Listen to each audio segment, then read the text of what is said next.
ರೋಗಗಳು ಕಡಿಮೆ ಬರೋದು, ರೋಗ ಬರೋದು ಕಡಿಮೆ, ಮತ್ತು ಈಲ್ಡ್ ಜಾಸ್ತಿ ಕೊಡುತ್ತೆ, ಜಾಸ್ತಿ ವರ್ಷ ಬದುಕುತ್ತೆ ಗಿಡ. ಬೀಜದ ಗಿಡದಿಂದ ಏನು ಒಳ್ಳೇದಿರುತ್ತೆ, ಗ್ರಾಫ್ಟೆಡ್ ಗಿಡದಿಂದ ಏನು ಒಳ್ಳೇದಿರುತ್ತೆ ಅನ್ನೋದೊಂದು 3 ಪಾಯಿಂಟ್ಸ್ ಹೇಳ್ತೀನಿ ಸರ್ ನಾನು. ಮತ್ತು ಇದನ್ನು ನಾವು ಆರ್ಗ್ಯಾನಿಕ್ಕಾಗಿ ಮಾಡಿರೋದ್ರಿಂದ ಇದಕ್ಕೆ ಯಾವುದೇ ಥರ ನಾವು ಕೆಮಿಕಲ್ಸ್ ಏನೂ ಕೊಡೋಲ್ಲ ಸರ್. ಅದು ನಾವು ಆರ್ಗ್ಯಾನಿಕ್ಕಾಗಿ ಮಾಡಿದ್ದೀವಿ.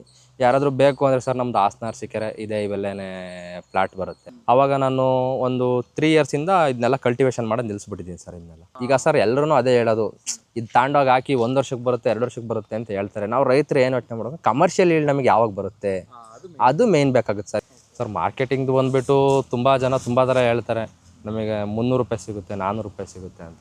ಬಟ್ ನನಗೆ ಇರೋ ರಿಯಾಲಿಟಿ ಮಾತಾಡೋಕ್ಕೆ ಇಷ್ಟಪಡ್ತೀನಿ ಸರ್. ಯಾಕೆ ಅಂದರೆ ರೈತರು ಯಾರೂ ಮೋಸ ಹೋಗಬಾರ್ದು. ಈ ಗಿಡದಲ್ಲಿ ನಾನು ಲಾಸ್ಟ್ ಟೈಮ್ ತೆಗೆದಿರೋ ಪ್ರಕಾರ ಒಂದು ಕಾಯಿ 800 ಗ್ರಾಮ್ ಬರುತ್ತೆ ಸರ್. ಇನ್ನೂ ಚಿಕ್ಕದೇ ಇದೆ, ಇದರಲ್ಲಿ 800 ಗ್ರಾಮ್ ಬರುತ್ತೆ.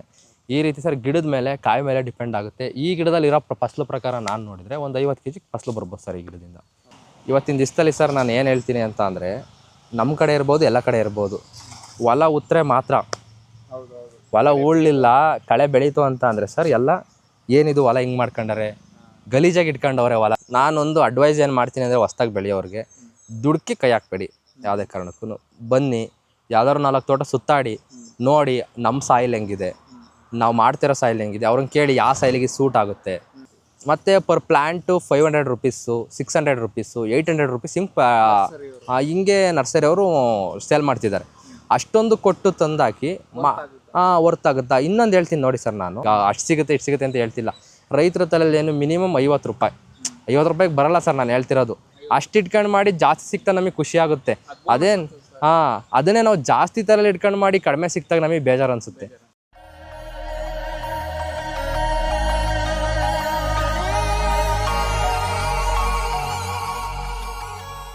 ಸರ್ ನಮಸ್ತೆ ಸರ್. ನನ್ನ ಹೆಸರು ನವೀನ್ ಅಂತ. ನಮ್ಮದು ಹಾಸನ ಡಿಸ್ಟಿಕ್ಕು, ಅರಸೀಕೆರೆ ತಾಲೂಕು, ಚಿಟ್ನಳ್ಳಿ ಹೊಸೂರು ಗ್ರಾಮ. ನಾವು ಮೂಲತಃ ಬಂದ್ಬಿಟ್ಟು ಕೃಷಿ ಕುಟುಂಬ ನಮ್ಮದು. ನಾನು ಎಜುಕೇಷನ್ ಬಂದ್ಬಿಟ್ಟು BE ಸಿವಿಲ್ ಮಾಡಿದ್ದೀನಿ. ನಾನು PUC ಇರಬೇಕಾದ್ರೆ ಸ್ವಲ್ಪ ಅಗ್ರಿಕಲ್ಚರಲ್ಲಿ ತುಂಬ ಇಂಟ್ರೆಸ್ಟ್ ಇತ್ತು ನನಗೆ. ಆಗಲಿಂದ ಸ್ವಲ್ಪ ಆರ್ಗ್ಯಾನಿಕ್ಕಾಗಿ ಏನಾದರೂ ಮಾಡಬೇಕು ಅನ್ನೋ ಕಾರಣದಲ್ಲಿ ತುಂಬ ಥರದ ಬೆಳೆಗಳನ್ನು ನಮ್ಮ ತೋಟದಲ್ಲಿ ನಾವು ಅಳವಡಿಸ್ಕೊಂಡಿದ್ದೀವಿ ಸರ್. ನಮ್ಮದು ಆಲ್ ಓವರ್ ಬಂದುಬಿಟ್ಟು ಒಂದು 12 ಎಕರೆ ಜಮೀನಿದೆ. ಅದರಲ್ಲಿ ಒಂದು 4 ಎಕರೆ 5 ಎಕರೆ ತೋಟ ಇದೆ, ನಮ್ಮ ತೆಂಗಿನ ತೋಟ ಇದೆ. ನಾನು ಈ ಬೆಳೆಗಳನ್ನೆಲ್ಲ ತೆಂಗಿನ ತೋಟದೊಳಗಡೆ ಆಲ್ಟ್ರಾಗಿ ಏನು ಮಾಡ್ಕೊಬೋದು, ಸಮಗ್ರ ಕೃಷಿ ಥರ ಏನು ಮಾಡ್ಬೋದು, ಅದನ್ನೆಲ್ಲ ಇನ್ನೂ ಈಗ ಪ್ರಾಯೋಗಿಕವಾಗಿ ಇನ್ನೂ ಮಾಡ್ತಾಯಿದ್ದೀವಿ. ಎಲ್ಲ ಆರ್ಗ್ಯಾನಿಕ್ ವೇಲಿ ಮಾಡೋ ಥರ, ಆ ಥರ ಈಗಲಿಂದ ಶುರು ಮಾಡಿದ್ದೀನಿ ಸರ್. ನಮ್ಮ ತೋಟದಲ್ಲಿ ಮೇಯ್ನಾಗಿ ಬಂದು 1 ಎಕರೆಲಿ ಬಟರ್ ಫ್ರೂಟ್ ಇದೆ ಸರ್ ನಮ್ಮದು. ಆಮೇಲೆ 1.5 ಎಕರೆಯಲ್ಲಿ ಸಮಗ್ರ ಕೃಷಿಯಾಗಿ ಒಂದು ಲೇಯರ್ ತೆಂಗಿದೆ, 1 ಲೇಯರ್ ಅಡಿಕೆ ಇದೆ, ಅದರೊಳಗೆ ಇನ್ನೊಂದು ಲೇಯರ್ ಬಾಳೆ ಇದೆ, ಅದರೊಳಗೆ ಇನ್ನೊಂದು ಲೇಯರ್ ಕಾಫಿ ಇದೆ. ಅದ್ರ ಜೊತೆಗೆ ಸರ್ ನಾನು ಅಡಿಷ್ನಲಾಗಿ ಏನು ಮಾಡಿದ್ದೀನಿ ಅಂದರೆ ವೆನಿಲಾ ಒಂದು ಮಾಡಿದ್ದೀನಿ ಸರ್ ನಾನು. ಅದು ಒಂದು ಸ್ವಲ್ಪ ಇನೋವೇಟಿವ್ ಆಗಿ ಮಾಡಿರೋದು ನಾನು. ಬಟರ್ ಫ್ರೂಟಿಗೆ ಆಲ್ಮೋಸ್ಟ್ ಯಾರೂ ವೆನಿಲಾ ಮಾಡಿರೋಲ್ಲ. ನಂದು ಬಂದುಬಿಟ್ಟು ಇದೆಲ್ಲ ಬೀಜದ ಗಿಡ ಸರ್. ಇದೆಲ್ಲ ಯಾವುದು ಗ್ರಾಫ್ಟೆಡ್ ಗಿಡ ಇಲ್ಲ. ಗ್ರಾಫ್ಟೆಡ್ ಗಿಡ ಬರೀ ಸ್ಯಾಂಪಲ್ಗೆ ಅಂತ ಒಂದು 4-5 ಹಾಕೊಂಡಿದ್ದೀನಿ ಅಷ್ಟೇ. ಇದೆಲ್ಲ ಬೀಜದ ಗಿಡ ಹಾಕಿದ್ದೀನಿ ನಾನು ಬಟರ್ ಫ್ರೂಟು. ಈ ಬಟರ್ ಫ್ರೂಟಲ್ಲಿ ನಾನು ಬಟರ್ ಫ್ರೂಟ್ಗೆ ಎಲ್ಲವಕ್ಕೂ ವೆನಿಲಾ ಮಾಡಿದ್ದೀನಿ ಸರ್, ವೆನಿಲಾ ಬಳ್ಳಿ ಮಾಡಿದ್ದೀನಿ. ಅದು ಚೆನ್ನಾಗಿ ಡೆವಲಪ್ ಆಗ್ತಿದೆ. ಅದು ಎಲ್ಲ ಮಾಡಿ 1 ವರ್ಷ ಆಗಿದೆ ಸರ್. ನೀವು ಇಲ್ಲಿ ಬೇಕಾದ್ರೆ ನೋಡ್ಬೋದು ವೆನಿಲಾ ಬಳ್ಳಿನೆಲ್ಲ ಸರ್. ನಾನು ಬಟರ್ ಫ್ರೂಟ್ ಆಯ್ಕೆ ಮಾಡೋದಕ್ಕೆ ಮೇಯ್ನ್ ರೀಸನ್ ಏನಂದರೆ ಸರ್, ಇದು ಮೇಂಟೆನೆನ್ಸ್ ಕಡಿಮೆ ಅಂತ ಗೊತ್ತಾಯಿತು ಸರ್ ನನಗೆ. ನಾನು ತುಂಬ ಕಡೆ ನೋಡಿದ ವಿಚಾರವಾಗಿ, ಎಲ್ಲ ಮಾಡಿದ ವಿಚಾರವಾಗಿ ಏನಾಯಿತು ಅಂದರೆ ಮೇಂಟೆನೆನ್ಸ್ ಕಡಿಮೆ. ಮತ್ತು ನಾರ್ಮಲ್ ನಮ್ಮ ತೆಂಗು ಹೆಂಗೆ ಮೇಂಟೈನ್ ಮಾಡ್ತೀವಿ ಸರ್, ಅದೇ ಥರ ಮೇಂಟೈನ್ ಮಾಡ್ಬೋದು. ರೋಗಗಳು ಕಡಿಮೆ ಬರೋದು, ರೋಗ ಬರೋದು ಕಡಿಮೆ, ಮತ್ತು ಈಲ್ಡ್ ಜಾಸ್ತಿ ಕೊಡುತ್ತೆ, ಜಾಸ್ತಿ ವರ್ಷ ಬದುಕುತ್ತೆ ಗಿಡ. ಈ ಎಲ್ಲ ಬೆನಿಫಿಟ್ಸ್ನು ನೋಡಿಕೊಂಡು ಸರ್ ನಾನು ಬೇರೆಯವ್ಕೆ ಎಲ್ಲವಕ್ಕೂ ಹೋಲಿಸ್ಕೊಂಡ್ರೆ ಮತ್ತು ನಮ್ಮ ತೋಟದೊಳಗೆ ಹಾಕೊಬೋದು, ತೋಟದೊಳಗೆ ಬರೋ ಬೆಳೆ. ಈ ಕಾರಣಕ್ಕೋಸ್ಕರ ನಾನು ಸರ್ ಇನ್ನು ಬಟರ್ ಫ್ರೂಟ್ನ ಚಾಯ್ಸ್ ಮಾಡ್ಕೊಂಡೆ ಸರ್. ನನ್ನ ಜರ್ನಿ ಶುರುವಾಗಿದ್ದು, ನಾವು ಮೂಲತಃ ಕೃಷಿ ಕುಟುಂಬದವರೇ. ನಾವಿರ್ಬೋದು, ನಮ್ಮ ತಂದೆ ಇರ್ಬೋದು, ನಮ್ಮ ತಾತ ಇರ್ಬೋದು. ನಾನು ಹುಟ್ಟು ಬೆಳೆದಿದ್ದೆಲ್ಲ ಇಲ್ಲೇ, ಎಲ್ಲೂ ಸಿಟಿಲೆಲ್ಲೂ ನಾನು ಓದಲಿಲ್ಲ, ಓದಿದ್ದೆಲ್ಲ ಹಳ್ಳಿಲೇ. ಆಮೇಲೆ ನಾನು ಇಂಜಿನಿಯರಿಂಗ್ ಬಂದುಬಿಟ್ಟು ನಾನು ಹಾಸನ ನಮ್ಮ ಸಿಟಿಲೇ ಕಂಪ್ಲೀಟ್ ಮಾಡಿಕೊಂಡೆ. ಆಗಲೂ ನಾನು ಅಪ್ ಆ್ಯಂಡ್ ಡೌನ್ ಮಾಡ್ತಾ ಇರೋದ್ರಿಂದಲೇ ಮನೆ ಹತ್ರ ಇದ್ದಿದ್ದರಿಂದ ಏನು ಮಾಡ್ಬೋದು, ಎಂತ ಮಾಡ್ಬೋದು. ಮತ್ತು ಅಗ್ರಿಕಲ್ಚರ್ಲಿ ಆಗಲಿಂದ ನಮ್ಗೆ ಸ್ವಲ್ಪ ಸಪೋರ್ಟ್ ಇತ್ತು ನಮ್ಮ ತಂದೆಯವ್ರದ್ದು. ನಾನು PUCಲಿ ಬಟರ್ ಫ್ರೂಟ್ ಮಾಡಬೇಕು ಅಂತ ಸ್ಟಾರ್ಟ್ ಮಾಡಿದೆ ಸರ್ ನಾನು. ಆವಾಗ ಒಂದು 10ರಿಂದ 20 ತೋಟಗಳು ನೋಡಿದ್ದೀನಿ ನಾನು ಸರ್. ನಾನು ಇವತ್ತಿನ ರೈತರಿಗೆ ಒಂದು ಹೇಳೋಕ್ಕೆ ಇಷ್ಟಪಡ್ತೀನಿ, ಯಾವತ್ತೇ ಆದರೂ ಸರಿ ನಾವು ಸುಮ್ಮನೆ ಏನೋ ಒಂದು ನೋಡ್ಬಿಡ್ತೀವಿ ಯೂಟ್ಯೂಬಲ್ಲಿ, ಅದು ನಮಗೆ ಮೋಟಿವೇಟ್ ಆಗ್ಬೋದು. ಯಾರ್ದೊಬ್ರು ಹೇಳಿದ ಮಾತು ನಾನು ಕೇಳ್ಬೋದು ಸರ್. ನಾನು ಹೇಳೋ ಮಾತನ್ನು ಕೇಳಿ ಅಂತ ನಾನು ಯಾರಿಗೂ ಅಪ್ರೋಚ್ ಮಾಡಲ್ಲ. ಈಗ ನನ್ನ ವೀಡಿಯೋ ನೋಡ್ತಾರೆ ಅಂದ್ಕೊಳ್ಳಿ, ಯಾವುದೋ ಒಂದು 10 ಇಲ್ಲ 15 ತೋಟ ಸುತ್ತಬೇಕು ಸರ್ ನಾವು. ಅವ್ರ ಹತ್ರ ಏನು ಕಷ್ಟ ಆಗಿದೆ, ಅವ್ರು ಯಾವುದ್ರಲ್ಲಿ ಸೋತರು, ಯಾವ ರೀತಿ ಹಿಂಗೆ ಮಾಡೋಕ್ಕೆ ಸಾಧ್ಯ ಆಯಿತು, ಇಷ್ಟು ಮಾಡೋಕ್ಕೆ ಏನೇನು ಕಷ್ಟಪಟ್ಟಿದ್ದಾರೆ. ಮತ್ತು ಯೂಸು ಇರುತ್ತೆ ಸರ್, ಸುಳ್ಳು ಹೇಳ್ತಿಲ್ಲ, ಯೂಸು ಇರುತ್ತೆ. ಎಲ್ಲರೂ ಚೆನ್ನಾಗಿ ಬೆಳಿಬೋದು. ಒಬ್ಬರು ಫಾರ್ಮರ್ ಮೀಟ್ ಮಾಡಿ ತೋಟಕ್ಕೆ ವಿಸಿಟ್ ಮಾಡಿ. ಅವರು ನರ್ಸರಿ ನೀವು ಅದು ವೀಡಿಯೋಸ್ ಮಾಡೋದ್ರಲ್ಲಿ ಎಲ್ಲದರಲ್ಲೂ ನಿಮಗೆ ಗೊತ್ತಾಗ್ತಾ ಇರುತ್ತೆ. ಅವ್ರೇನಾದ್ರೂ ಅಪ್ರೋಚ್ ನಿಮಗೆ ಹೆಂಗಿದೆ, ಒಂದು 4-5 ತೋಟ ಸುತ್ತಾಡಿ, ಅದರಲ್ಲಿ ಏನಾದ್ರು ರೋಗ ಇದ್ರೂ ಕಾಣುತ್ತೆ. ಈಗ ನನ್ನ ತೋಟದಲ್ಲೇ ಎಲ್ಲ ಗಿಡನೂ ಹೆಲ್ದಿಯಾಗಿರಲ್ಲ, ಒಂದಲ್ಲ ಒಂದಕ್ಕೆ ರೋಗ ಬಂದಿರುತ್ತೆ. ಸರ್ ಇದೇನಾಗಿದೆ, ಎಂತಾಗಿದೆ, ಇದಕ್ಕೆ ಹೆಂಗೆ ಮಾಡ್ಬೋದು, ಏನು ಮಾಡ್ಬೋದು ಎಲ್ಲ ತಿಳ್ಕೊಂಡು ಕೈ ಹಾಕಿ ಅಂತ ನಾನು ಹೇಳ್ತೀನಿ ಸರ್. ಸರ್ ಇದು ಬಟರ್ ಫ್ರೂಟ್ ಬಂದ್ಬಿಟ್ಟು ಸರ್ ಈಗ ಜೂನ್ 13 ಈಗ ಹೋಯ್ತಲ್ಲ ಸರ್, ಈ ಜೂನ್ 13ಕ್ಕೆ 5 ವರ್ಷ ಕಂಪ್ಲೀಟ್ ಆಗುತ್ತೆ ಸರ್. ಇದು ಸರ್ ಬಟರ್ ಫ್ರೂಟಲ್ಲಿ 2 ಥರ ಬರುತ್ತೆ. ಜನಗಳಲ್ಲಿ ತುಂಬ ಇದಿರುತ್ತೆ ಸರ್, ವೆರೈಟೀಸ್ ತುಂಬ ವೆರೈಟೀಸ್ ಬರುತ್ತೆ ಸರ್ ಬಟರ್ ಫ್ರೂಟಲ್ಲಿ. ಬಟರ್ ಫ್ರೂಟ್ದು ಮೇಯ್ನ್ ಇದೇನೆಂದರೆ ನಮ್ಮದೊಂದು ಇಂಡಿಯನ್ ವೆರೈಟಿ ಬರುತ್ತೆ, ಮತ್ತು ಇನ್ನು ಮೆಕ್ಸಿಕನ್ ಹ್ಯಾಸ್ ಒಂದು ವೆರೈಟಿ ಬರುತ್ತೆ ಸರ್ ಅದು. ಮತ್ತು ನಮ್ಮ ಇಂಡಿಯನ್ ವೆರೈಟಿಲೇ ಗ್ರಾಫ್ಟೆಡ್ ಗಿಡಗಳು ಬರುತ್ತೆ. ಇದು ನಾನು ಇಂಡಿಯನ್ ವೆರೈಟಿಲಿ ಎಲ್ಲ ಬೀಜದ ಗಿಡಗಳು ಸರ್ ನಾನು ಮಾಡಿರೋದು. ಬೀಜದ ಗಿಡಗಳು ನಾನು ಮಾಡಿದ್ದೀನಿ ಸರ್. ನಾನು ಮೇಯ್ನ್ಲಿ ಈಗ ಒಂದು ಪಾರ್ಟಾಗಿ ಏನು ಡಿಸ್ಕಸ್ ಮಾಡ್ತೀನಿ ಅಂದರೆ, ಮೆರಿಟ್ಸ್ ಇರ್ಬೋದು, ಡಿಮೆರಿಟ್ಸ್ ಇರ್ಬೋದು. ಬೀಜದ ಗಿಡದಿಂದ ಏನು ಒಳ್ಳೇದಿರುತ್ತೆ, ಗ್ರಾಫ್ಟೆಡ್ ಗಿಡದಿಂದ ಏನು ಒಳ್ಳೇದಿರುತ್ತೆ ಅನ್ನೋದೊಂದು 3 ಪಾಯಿಂಟ್ಸ್ ಹೇಳ್ತೀನಿ ಸರ್ ನಾನು. ಯಾಕೆಂದರೆ ಬಟರ್ ಫ್ರೂಟ್ ಮಾಡಬೇಕು ಅಂದ್ಕೊಂಡವ್ರಿಗೆ ಇದು ಮೇಯ್ನು ತಲೆಯಲ್ಲಿ ಕೂರುತ್ತೆ. ನಾನು ಯಾವ ಗಿಡ ಸೆಲೆಕ್ಟ್ ಮಾಡಬೇಕು ಅನ್ನೋದೊಂದು ತಲೆಯಲ್ಲಿ ಕೂರುತ್ತೆ ಸರ್. ಇದಕ್ಕೋಸ್ಕರ ನಾನು ಹೇಳೋದೇನಂತ ಅಂದರೆ, ಬೀಜದ ಗಿಡಗಳು ಮಾಡಿದರೆ ಸರ್, ಈಗ ಬೀಜದ ಗಿಡಗಳು ಮೆರಿಟ್ಸ್ ಹೇಳ್ತೀನಿ ಮತ್ತು ಡಿಮೆರಿಟ್ಸ್ನ ಹೇಳ್ತೀನಿ ಸರ್ ನಾನು. ಬೀಜದ ಗಿಡಗಳು ನಮಗೆ ಲೈಫ್ ಜಾಸ್ತಿ ಬರುತ್ತೆ ಸರ್, ಸೆಲ್ಫ್ ಲೈಫ್ ನೋಡ್ಕೊಂಡ್ರೆ ಬೀಜದ ಗಿಡಗಳು ತುಂಬ ಜಾಸ್ತಿ ಬರುತ್ತೆ. ಮತ್ತು ಬೀಜದ ಗಿಡಗಳಿಗೆ ರೋಗ ರುಜಿನಗಳು ಅಟ್ಯಾಕ್ ಆಗೋದು ಕಡಿಮೆ. ರೋಗಗಳು ಅಷ್ಟು ಈಸಿಯಾಗಿ ಅಟ್ಯಾಕ್ ಆಗೋಲ್ಲ. ಅಟ್ಯಾಕ್ ಆದ್ರೂ ಗಿಡ ಸ್ವಲ್ಪ ಒಣಗ್ತು, ಬಾಡ್ತು, ಏನಾದ್ರು ಆಯಿತು ಅಂದ್ರೂ ರೀಟೇಕ್ ತಗೊಳುತ್ತೆ ಬೀಜದ ಗಿಡ, ಮತ್ತೆ ಬರೋಕ್ಕೆ ಟ್ರೈ ಮಾಡುತ್ತೆ, ಅದು ಬೆಳೆಯುತ್ತೆ ಬೀಜದ ಗಿಡ. ಆಮೇಲೆ ಬೀಜದ ಗಿಡದಲ್ಲಿ ಮತ್ತೆ ಇನ್ನೊಂದು ಏನು ಬೆನಿಫಿಟ್ ಅಂದರೆ, ಜಾಸ್ತಿ ವರ್ಷ ಇರುತ್ತೆ, ಜಾಸ್ತಿ ಫಸಲು ಕೊಡುತ್ತೆ. ಗ್ರಾಫ್ಟೆಡ್ ಗಿಡಕ್ಕಿಂತ ತುಂಬ ಜಾಸ್ತಿ ಫಸಲು ಕೊಡುತ್ತೆ, ಜಾಸ್ತಿ ವರ್ಷ ಬಾಳಿಕೆ ಬರುತ್ತೆ ಗಿಡ ಇದು. ಮತ್ತು ಅದರಲ್ಲಿ ಏನಂದರೆ ಕಾಯಿ ಸೈಜನ್ನು ಯೂನಿಫಾರ್ಮ್. ಇದರಲ್ಲಿ ಇನ್ನೊಂದು ಡಿಮೆರಿಟ್ಸ್ ಬಂದರೆ, ಇದರಲ್ಲಿ ಈಗ ಬೀಜದ ಗಿಡ ಡಿಮೆರಿಟ್ಸ್ ಬಂದುಬಿಟ್ರೆ ಏನಾಗುತ್ತೆ ಅಂತ ಅಂದರೆ, ಇದು ಫಸಲು ಕೊಡೋದು ಲೇಟು. ಫಸಲು ಕೊಡೋದು ಎಲ್ಲ ಹೇಳ್ತಾರೆ ಸರ್, 5 ವರ್ಷ ಆಗಿದೆ, 6 ವರ್ಷ ಆಗಿದೆ ಅಂತೆಲ್ಲ ಹೇಳ್ತಾರೆ. ನಾನು ಪ್ರಾಂಪ್ಟಾಗಿ ಹೇಳಬೇಕು ಅಂತ ಅಂದರೆ, ನನಗೆ 3 ವರ್ಷಕ್ಕೆ ಫಸಲು ಕೊಟ್ಟಿದ್ದು ಗಿಡನೂ ಇದೆ. ನಾನು ಹಾಕಿದ್ದು 1 ಎಕರೆಯಲ್ಲಿ 125 ಗಿಡ ಹಾಕಿದ್ದೆ ನಾನು. ಅದರಲ್ಲಿ ನಮಗೇನಾಗಿದೆ ಅಂದರೆ, ಬೀಜದ ಗಿಡಗಳನ್ನೇ ನಾನು ಎಲ್ಲವೂ ಬೀಜದ ಗಿಡಗಳನ್ನೇ ಹಾಕಿರೋದು. 3 ವರ್ಷಕ್ಕೂ ಕೆಲವು ಕೊಟ್ಟು, ಬಟ್ ಈಗ ಪ್ರೆಸೆಂಟ್ಲಿ 5 ವರ್ಷಕ್ಕೆ ಏನಾಗಿದೆ ಅಂದರೆ, ಒಂದು ಕಮರ್ಷಿಯಲ್ ಈಲ್ಡ್ ಅಂತ ನಾನು ನೋಡ್ತಾಯಿದ್ದೀನಿ. ಸ್ವಲ್ಪ ಇನ್ನೂ ಫುಲ್ಲಿ ನೋಡ್ತಿಲ್ಲ, ಒಂದು ರೇಂಜಿಗೆ ಕಮರ್ಷಿಯಲ್ ಈಲ್ಡ್ ಅಂತ ನೋಡ್ತಾಯಿದ್ದೀನಿ. ಲಾಸ್ಟ್ ಇಯರ್ 4ನೇ ವರ್ಷದಲ್ಲಿ ನನಗೆ 1 ಟನ್ ಹಣ್ಣು ಸಿಕ್ಕಿತ್ತು, 1000 kg ಹಣ್ಣು ಸಿಕ್ಕಿತ್ತು. ಎಲ್ಲದರಿಂದ 1000 kg ಹಣ್ಣು ಸಿಕ್ಕಿತ್ತು. ಇದು ಬಂದುಬಿಟ್ಟು ಬೀಜದ ಗಿಡದಾಗುತ್ತೆ ಸರ್. ಬೀಜದ ಗಿಡ ಡಿಸ್ಅಡ್ವಾಂಟೇಜ್ ಏನಾಗುತ್ತೆ ಅಂದರೆ ಸರ್, ಕಾಯಿ ಎಲ್ಲ ಒಂದೇ ಸೈಜ್ ಬರಲ್ಲ. ಅದು ಮೇಯ್ನು ಮಾರ್ಕೆಟಿಗೆ ನಮಗೆ ಅದೊಂದು ಪ್ರಾಬ್ಲಮ್ ಆಗುತ್ತೆ. ಒಂದೇ ಶೇಪ್ ಬರಲ್ಲ. ಈಗ ಒಂದು ಬಲ್ಬ್ ಬರುತ್ತೆ, ಒಂದು ಬಲೂನ್ ಬರುತ್ತೆ, ಮತ್ತು ಇನ್ನೊಂದು ರೌಂಡ್ ಬರುತ್ತೆ. ಈ ಥರ ಯೂನಿಫಾರ್ಮ್ ಸೈಜ್ ಬರಲ್ಲ ನಮಗೆ, ಅದು ಒಂದು ಡಿಸ್ಅಡ್ವಾಂಟೇಜ್. ಬೀಜದ ಗಿಡ ಏನಾಗುತ್ತೆ ಅಂತ ಅಂದರೆ, ಫಸಲು ಕೊಡೋದು ಲೇಟ್ ಆಗುತ್ತೆ ಸ್ವಲ್ಪ.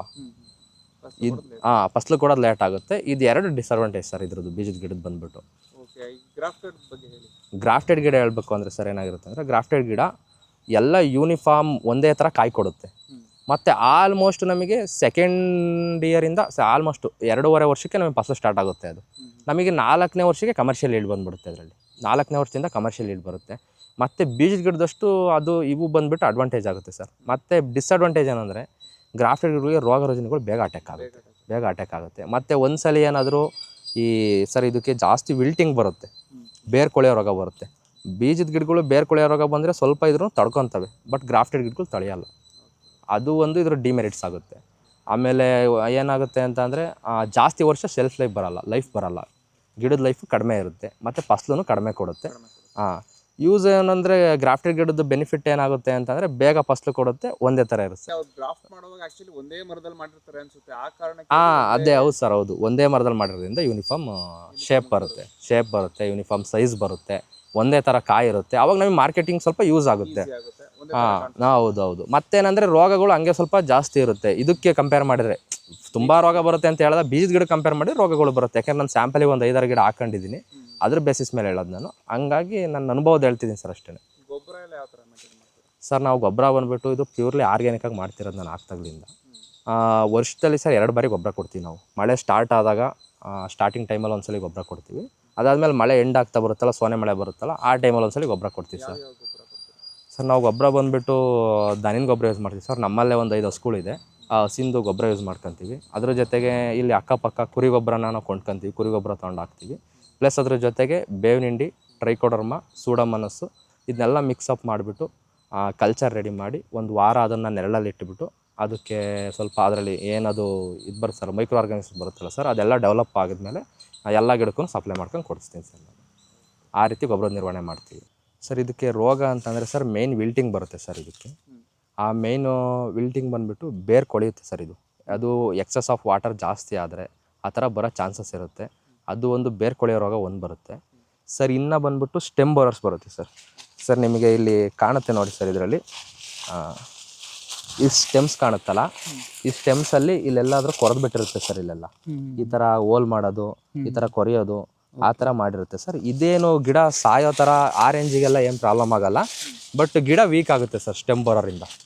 ಸ್ಟೆಮ್ ಬೋರರ್ಸ್ ಬರುತ್ತೆ ಅದಕ್ಕೆ. ಆಮೇಲೆ ನಾವು ವಿಲ್ಟಿಂಗ್ ಏನಾದ್ರು ಬಂದರೆ ಸರ್, ಗಿಡ ಆಲ್ಮೋಸ್ಟು ಜಾಸ್ತಿ ನಾವು ನೋಡ್ಕೊಳ್ಳಿಲ್ಲ ಅಂತ ಅಂದರೆ ಅದು ಸಾಯೋ ಚಾನ್ಸಸ್ ಜಾಸ್ತಿ ಇರುತ್ತೆ ಸರ್. ಏನು ಪರಿಹಾರ ಅದಕ್ಕೆ ಸರ್? ಇದಕ್ಕೆ ಪರಿಹಾರ ಬಂದುಬಿಟ್ಟು ಸರ್, ನಾವು ಆರ್ಗ್ಯಾನಿಕ್ಕಾಗಿ ಮೇಂಟೈನ್ ಮಾಡ್ತೀವಿ ಅಂದರೆ, ಆರ್ಗ್ಯಾನಿಕ್ಕಾಗಿ ಮಾಡ್ತೀವಿ ಅಂತ ಅಂದರೆ ಇದು ಅದು ವಿಲ್ಟಿಂಗಿಗೆ ಬಂದುಬಿಟ್ಟು ನಾವು ಟ್ರೈಕೋಡರ್ಮ, ಸೂಡೋಮೋನಾಸು, ಮೆಟರೈಸಿಯಮ್ಮು ಇವನ್ನೆಲ್ಲ ಸರ್ ಅದನ್ನ ಕಲ್ಚರ್ ರೆಡಿ ಮಾಡೋ ಥರನೋ, ಇಲ್ಲ ಡೈರೆಕ್ಟ್ ಈಗ ವಾಟ್ರಲ್ಲೂ ಬಂದಿದೆ ಸರ್. ಈಗ ವಾಟ್ರಲ್ಲಿ ಕೊಡೋ ಥರನೂ ಬಂದಿದೆ. ಅದನ್ನೆಲ್ಲ ತಿಂಗಳಿಗೆ ಒಂದ್ಸಲಿ, 2 ತಿಂಗಳಿಗೆ ಒಂದ್ಸಲಿ ಈ ಥರ ಇದಕ್ಕೆಲ್ಲ ಸಪ್ಲೈ ಮಾಡ್ತಿದ್ರೆ ಅದು ಕಂಟ್ರೋಲ್ ಬರುತ್ತೆ ಸರ್. ಅದು ಸ್ಟೆಮ್ ಬೋರಿಗೆ ನಾವು ಏನು ಟ್ರೀಟ್ ಮಾಡ್ಬೋದು ಅಂತಾರೆ ಸರ್, COC ಬರುತ್ತೆ ನಮಗೆ.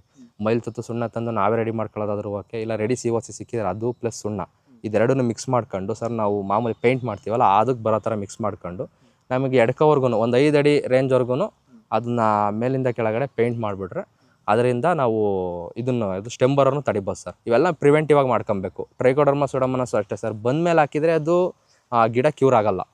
ನಾವು ಮೊದಲೇ ಮಾಡ್ಬೇಕು ಅದನ್ನು. ಈಗ ಟ್ರೈಕೋಡರ್ಮ ಇರ್ಬೋದು, ಸೂಡೋಮೋನಾಸ್ ಕೊಡೋದಿರ್ಬೋದು, ಇದನ್ನೆಲ್ಲ ಮೊದಲೇ ನಾವು ಮಾಡಿದರೆ ಅದು ಬರೋದು ಕಂಟ್ರೋಲ್ ಆಗುತ್ತೆ, ಹೊರಟೋಗುತ್ತೆ. ಅದೇನೇ ಈಗ ಆಗಿರೋ ಗಿಡಕ್ಕೆ ನಾನು ಟ್ರೈಕೋಡರ್ಮ, ಸೂಡೋಮೋನಾಸ್ ಹಾಕ್ತೀನಿ ಅಂದರೆ ವರ್ಕೌಟ್ ಆಗಲ್ಲ ಸರ್. ಆಗಿರೋ ಗಿಡಕ್ಕೆ ನಾವು ಏನು ಮಾಡಬೇಕು ಅಂದರೆ, ಈಗ ನಮ್ಮಲ್ಲಿ ಮಾಮೂಲಿ ಗಾದೆ ಮಾತುಗಳು ಇರುತ್ತೆ ನೋಡಿ ಸರ್. ಈಗ ಹೆಂಗೆ ಅಂದರೆ ಇಂಗ್ಲೀಷ್ ಮೆಡಿಸನ್, ಈಗ ಇಂಗ್ಲೀಷ್ ಮೆಡಿಸನ್ ತಾಳಲೇಬೇಕು ನಾವು. ಈಗ ನಾವೇನೇ ಮನೇಲಿ ಏನೋ ಒಂದು ಸ್ವಲ್ಪ ಜಾಸ್ತಿ ಏನಾದ್ರು ಹುಷಾರಿರಲ್ಲ, ಏನೋ ಒಂದು ತೊಗೊತೀವಿ ಮನೇಲಿ ಮಾಡಿದ ಮದ್ದು ಅದಕ್ಕೆ ಆಗಲ್ಲ. ಈಗ ಗಿಡನೂ ಅಷ್ಟೇ ಸರ್.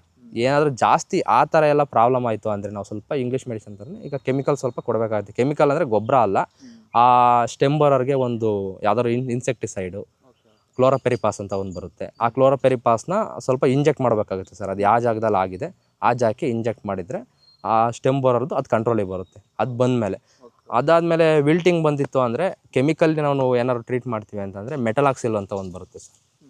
ಮೆಟಲಾಕ್ಸಿಲ್ ಅಂತ ಒಂದು ಬರುತ್ತೆ. ಆ ಮೆಟಲಾಕ್ಸಿಲ್ನ ನಾವು ಕೊಡೋ ಮುಖಾಂತರ ಅದನ್ನ ನಾವು ಕಂಟ್ರೋಲ್ ತರ್ಬೋದು.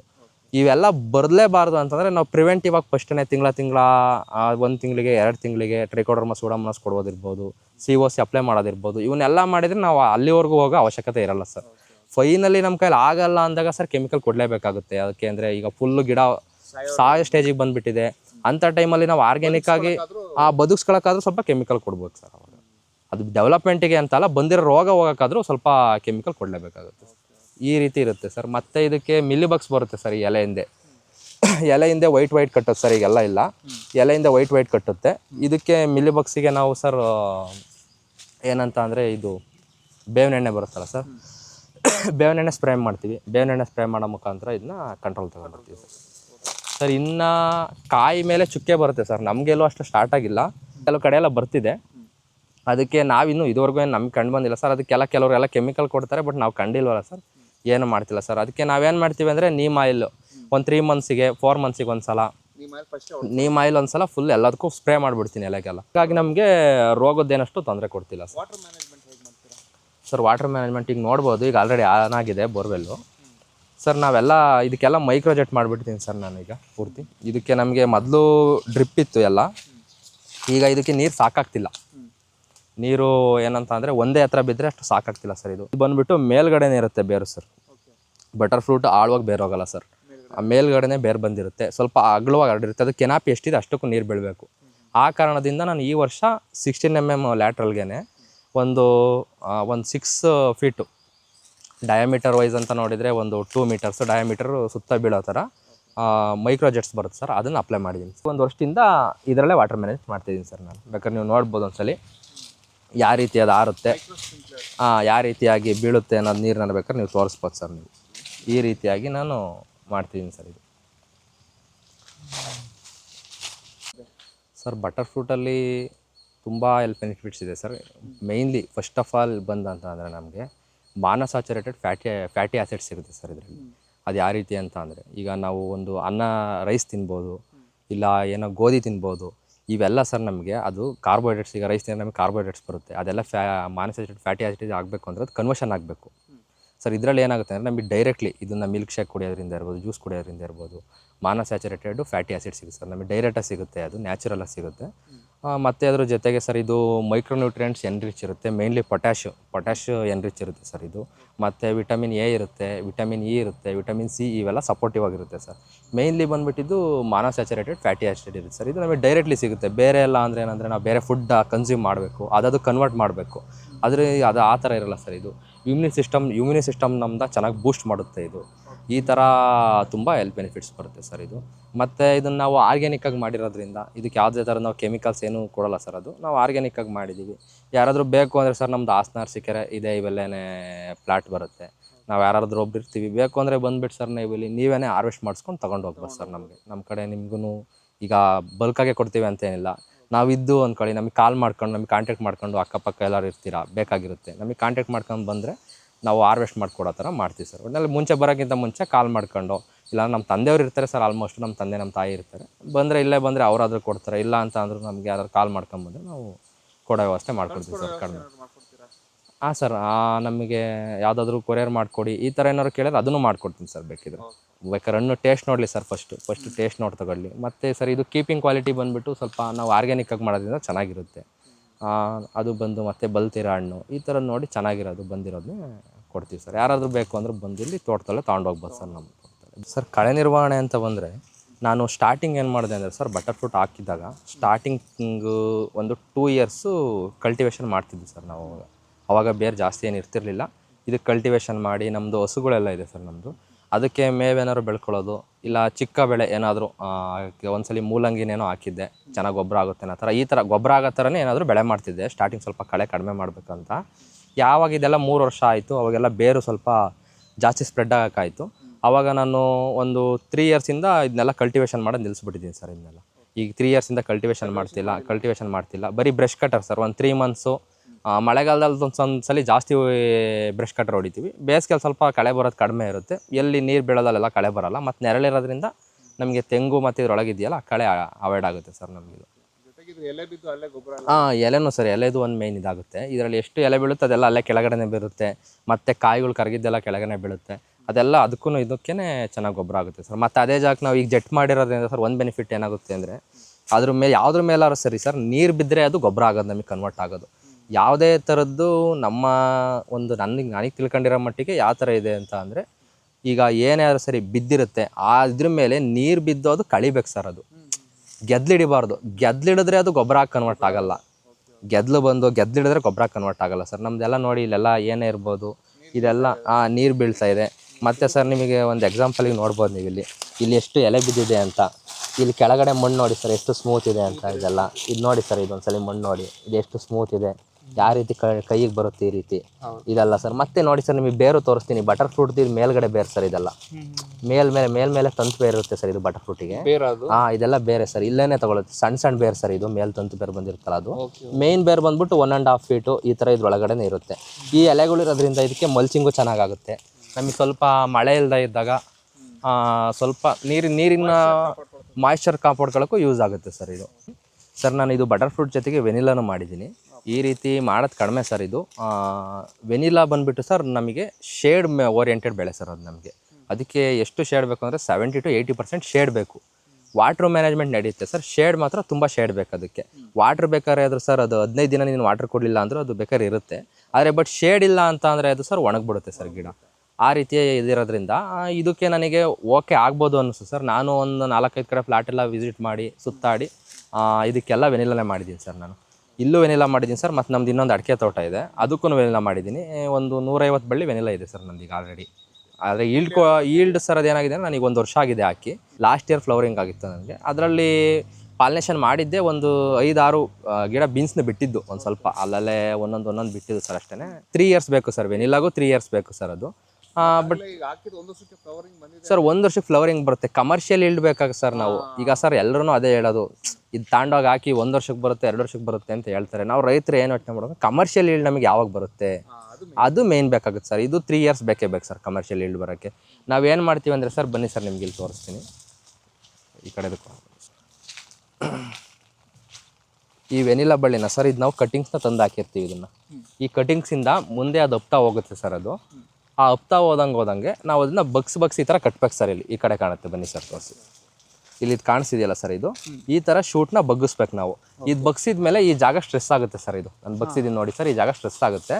ಇದರಿಂದ ಮೇಲಕ್ಕೆ ಮತ್ತೆ ಹಬ್ಬುತ್ತೆ ಸರ್. ಇದು ಬಗ್ಸಿದ ಕಾರಣದಿಂದ ಇಲ್ಲಿ ಕೆಳಗಡೆ ಚಿಗುರು ಬರಲ್ಲ ನಮಗೆ. ಇಲ್ಲಿ ಸ್ಟ್ರೆಸ್ ಆಗುತ್ತೆ, ಇದು ಮೇಲ್ಗಡೆ ಚಿಗುರು ಬರುತ್ತೆ. ಇದು ಮೇಲ್ಗಡೆ ಚಿಗುರು ಬಂದಿದ್ದು ಹಂಗೆ ಹಬ್ಬುತ್ತೆ ಸರ್ ಮೇಲಕ್ಕೆ. ಮತ್ತೆ ಸೇಮ್ ಪ್ರೊಸೀಜರು, ಇಲ್ಲಿಗೆ ಬಗ್ಗಿಸ್ಬೇಕು ನಾನು, ಮತ್ತೆ ಇದು ಕೆಳಗೆ ಬರುತ್ತೆ, ಮೇಲೆ ಹೋಗುತ್ತೆ. ಹಿಂಗೆ ಸರ್ ಸುತ್ತ ಗಿಲ್ ಹೊಡಿಬೇಕು ನಮಗೆ, ಸುತ್ತ ರೌಂಡ್ ಹೊಡಿಬೇಕು. ಅದು ಎಷ್ಟು ರೌಂಡ್ ಹೊಡಿಯುತ್ತೆ ಅಷ್ಟು ಈಲ್ಡ್ ನಮಗೆ, ಆ ಥರ. ಈಗ ಇಲ್ಲಿ ಸರ್ ಇಲ್ಲಿ ಕಣ್ಣಿಗೂ ಫ್ಲವರಿಂಗ್ ಆಗುತ್ತೆ. ಇದೀಗ ಈ ಕಣ್ಗಳಲ್ಲೆಲ್ಲ ಫ್ಲವರಿಂಗ್ ಆಗುತ್ತೆ ಇದು. ಪ್ರತಿ ಕಣ್ಣಿಗೂ ನಮಗೆ ನೆಕ್ಸ್ಟ್ ಸೀಸನಲ್ಲಿ ಫ್ಲವರಿಂಗ್ ಆಗುತ್ತೆ ಸರ್ ಇದು. ಆ ರೀತಿ ನಾವು ಎಷ್ಟು ಈಗ ಅದು ಸ್ವಲ್ಪ ಬೆಳೀತಾ ಗ್ರೋತ್ ಆಗ್ತಾ ಮುಂದೆ ಒಂದು 3 ವರ್ಷ ಈ ರೀತಿ ಎಲ್ಲ ಕಳೆದ್ಮೇಲೆ ಯಾವಾಗ ಮರ ಫುಲ್ಲು ಸುತ್ತ ಹಾಕುತ್ತೋ ಅಂಥ ಟೈಮಲ್ಲಿ ನಮಗೆ ಈಲ್ಡಿಂಗ್ ಸ್ವಲ್ಪ ಚೆನ್ನಾಗಿ ಬರುತ್ತೆ ಸರ್. ಹಂಗಾಗಿ ಅದಕ್ಕೂ ಸ್ವಲ್ಪ ಟೈಮ್ ಬೇಕೇ ಬೇಕು. ಬಟರ್ ಫ್ರೂಟ್ಗೆ ಮಾರ್ಕೆಟಿಂಗ್ ಯಾವ ಥರ ಮಾಡ್ತೀರಾ ನೀವು ಸರ್? ಬಟರ್ ಫ್ರೂಟ್ ಬಂದುಬಿಟ್ಟು ನಂದು ಲಾಸ್ಟ್ ಇಯರು 1 ಟನ್ ಆಗಿತ್ತು ಸರ್. ನಂದು ಲಾಸ್ಟ್ ಇಯರ್ ಎಲ್ಲ ನಾನು ಇಲ್ಲೇ ನಮ್ಮ ಹಾಸನಲ್ಲೇ ಖಾಲಿ ಮಾಡಿದೆ. ಕೆಲವರೆಲ್ಲ ಮನೆ ಹತ್ರ ಬಂದು ತಗೊಂಡೋಗೋರು. ಮತ್ತು ಸ್ವಲ್ಪ ಜ್ಯೂಸ್ ಶಾಪ್ಗಳು ನೋಡಿದ್ದೆ ನಾನು. ಜ್ಯೂಸ್ ಶಾಪಲ್ಲೆಲ್ಲ ಕೊಟ್ಟು ನಾನು ಕ್ಲಿಯರ್ ಮಾಡ್ತಿದ್ದೆ ಸರ್. ಮಾರ್ಕೆಟಿಂಗ್ದು ಬಂದುಬಿಟ್ಟು ತುಂಬ ಜನ ತುಂಬ ಥರ ಹೇಳ್ತಾರೆ, ನಮಗೆ 300 ರೂಪಾಯಿ ಸಿಗುತ್ತೆ, 400 ರೂಪಾಯಿ ಸಿಗುತ್ತೆ ಅಂತ. ಬಟ್ ನನಗೆ ಇರೋ ರಿಯಾಲಿಟಿ ಮಾತಾಡೋಕ್ಕೆ ಇಷ್ಟಪಡ್ತೀನಿ ಸರ್. ಯಾಕೆ ಅಂದರೆ ರೈತರು ಯಾರೂ ಮೋಸ ಹೋಗಬಾರ್ದು. ನಾವು ಹೇಳ್ತಿರೋದೇ, ನಾವು ಏನೋ ಒಂದು ಮಾದರಿಯಾಗಿ ಏನೋ ಒಂದು ಮಾಡಬೇಕು ಅನ್ನೋ ಕಾರಣಕ್ಕೆ ನಾನು ಮಾಡಿದ್ದು. ಹಂಗಾಗಿ ನಾನು ತುಂಬ ವೀಡಿಯೋಸ್ ನೋಡಿರ್ತೀನಿ ಸರ್. ಕೆಲವರು ರೈತರು ನರ್ಸರಿ ಓರಿಯೆಂಟೆಡ್ ಇರೋರು ತುಂಬ ಹೇಳ್ತಾರೆ, ನಮಗೆ ಕನ್ಫರ್ಮೇಷನ್ ತಾಳೋಕ್ಕೆ ಕಷ್ಟ ಆಗುತ್ತೆ. ಹಂಗಾಗಿ ಸರ್ ನಾನು ಕನಿಷ್ಠ ಪಕ್ಷ ಅಂತ ಅಂದ್ರೂ ಒಂದು 70 ರಿಂದ 80 ರೂಪಾಯಿ ಸಿಗುತ್ತೆ ಸರ್ ಕೆಜಿಗೆ ಸೀಸನ್ನಲ್ಲಿ. ಇದು ಸರ್ ಹೇಳೋದು ಸುಳ್ಳು ಅಂತ ಹೇಳ್ತಿಲ್ಲ ನಾನು, ನಾವು ತಿಳ್ಕೊಳ್ಳೋ ರೀತಿ ಮೇಲೆ ಹೋಗುತ್ತೆ. ಹೆಂಗೆ ಅಂದರೆ ಈಗ ಸರ್ ನಮಗೆ ಆಲ್ಮೋಸ್ಟ್ ಎಲ್ಲ ಕಡೆ ಈಲ್ಡ್ ಬರೋದು ಏನಾಗುತ್ತೆ ಅಂತ ಅಂದರೆ ಸರ್, ಏಪ್ರಿಲ್ ಮೇ ಟೈಮಲ್ಲಿ ಈಲ್ಡ್ ಬರುತ್ತೆ ನಮಗೆ, ನಾರ್ಮಲ್ ಈಲ್ಡು. ಈಗ ಸರ್ ನಮ್ಮದು ಈ ಸಲ ಸ್ವಲ್ಪ ಲೇಟ್ ಆಗಿದೆ ಫ್ಲವರಿಂಗ್ ಆಗೋದು.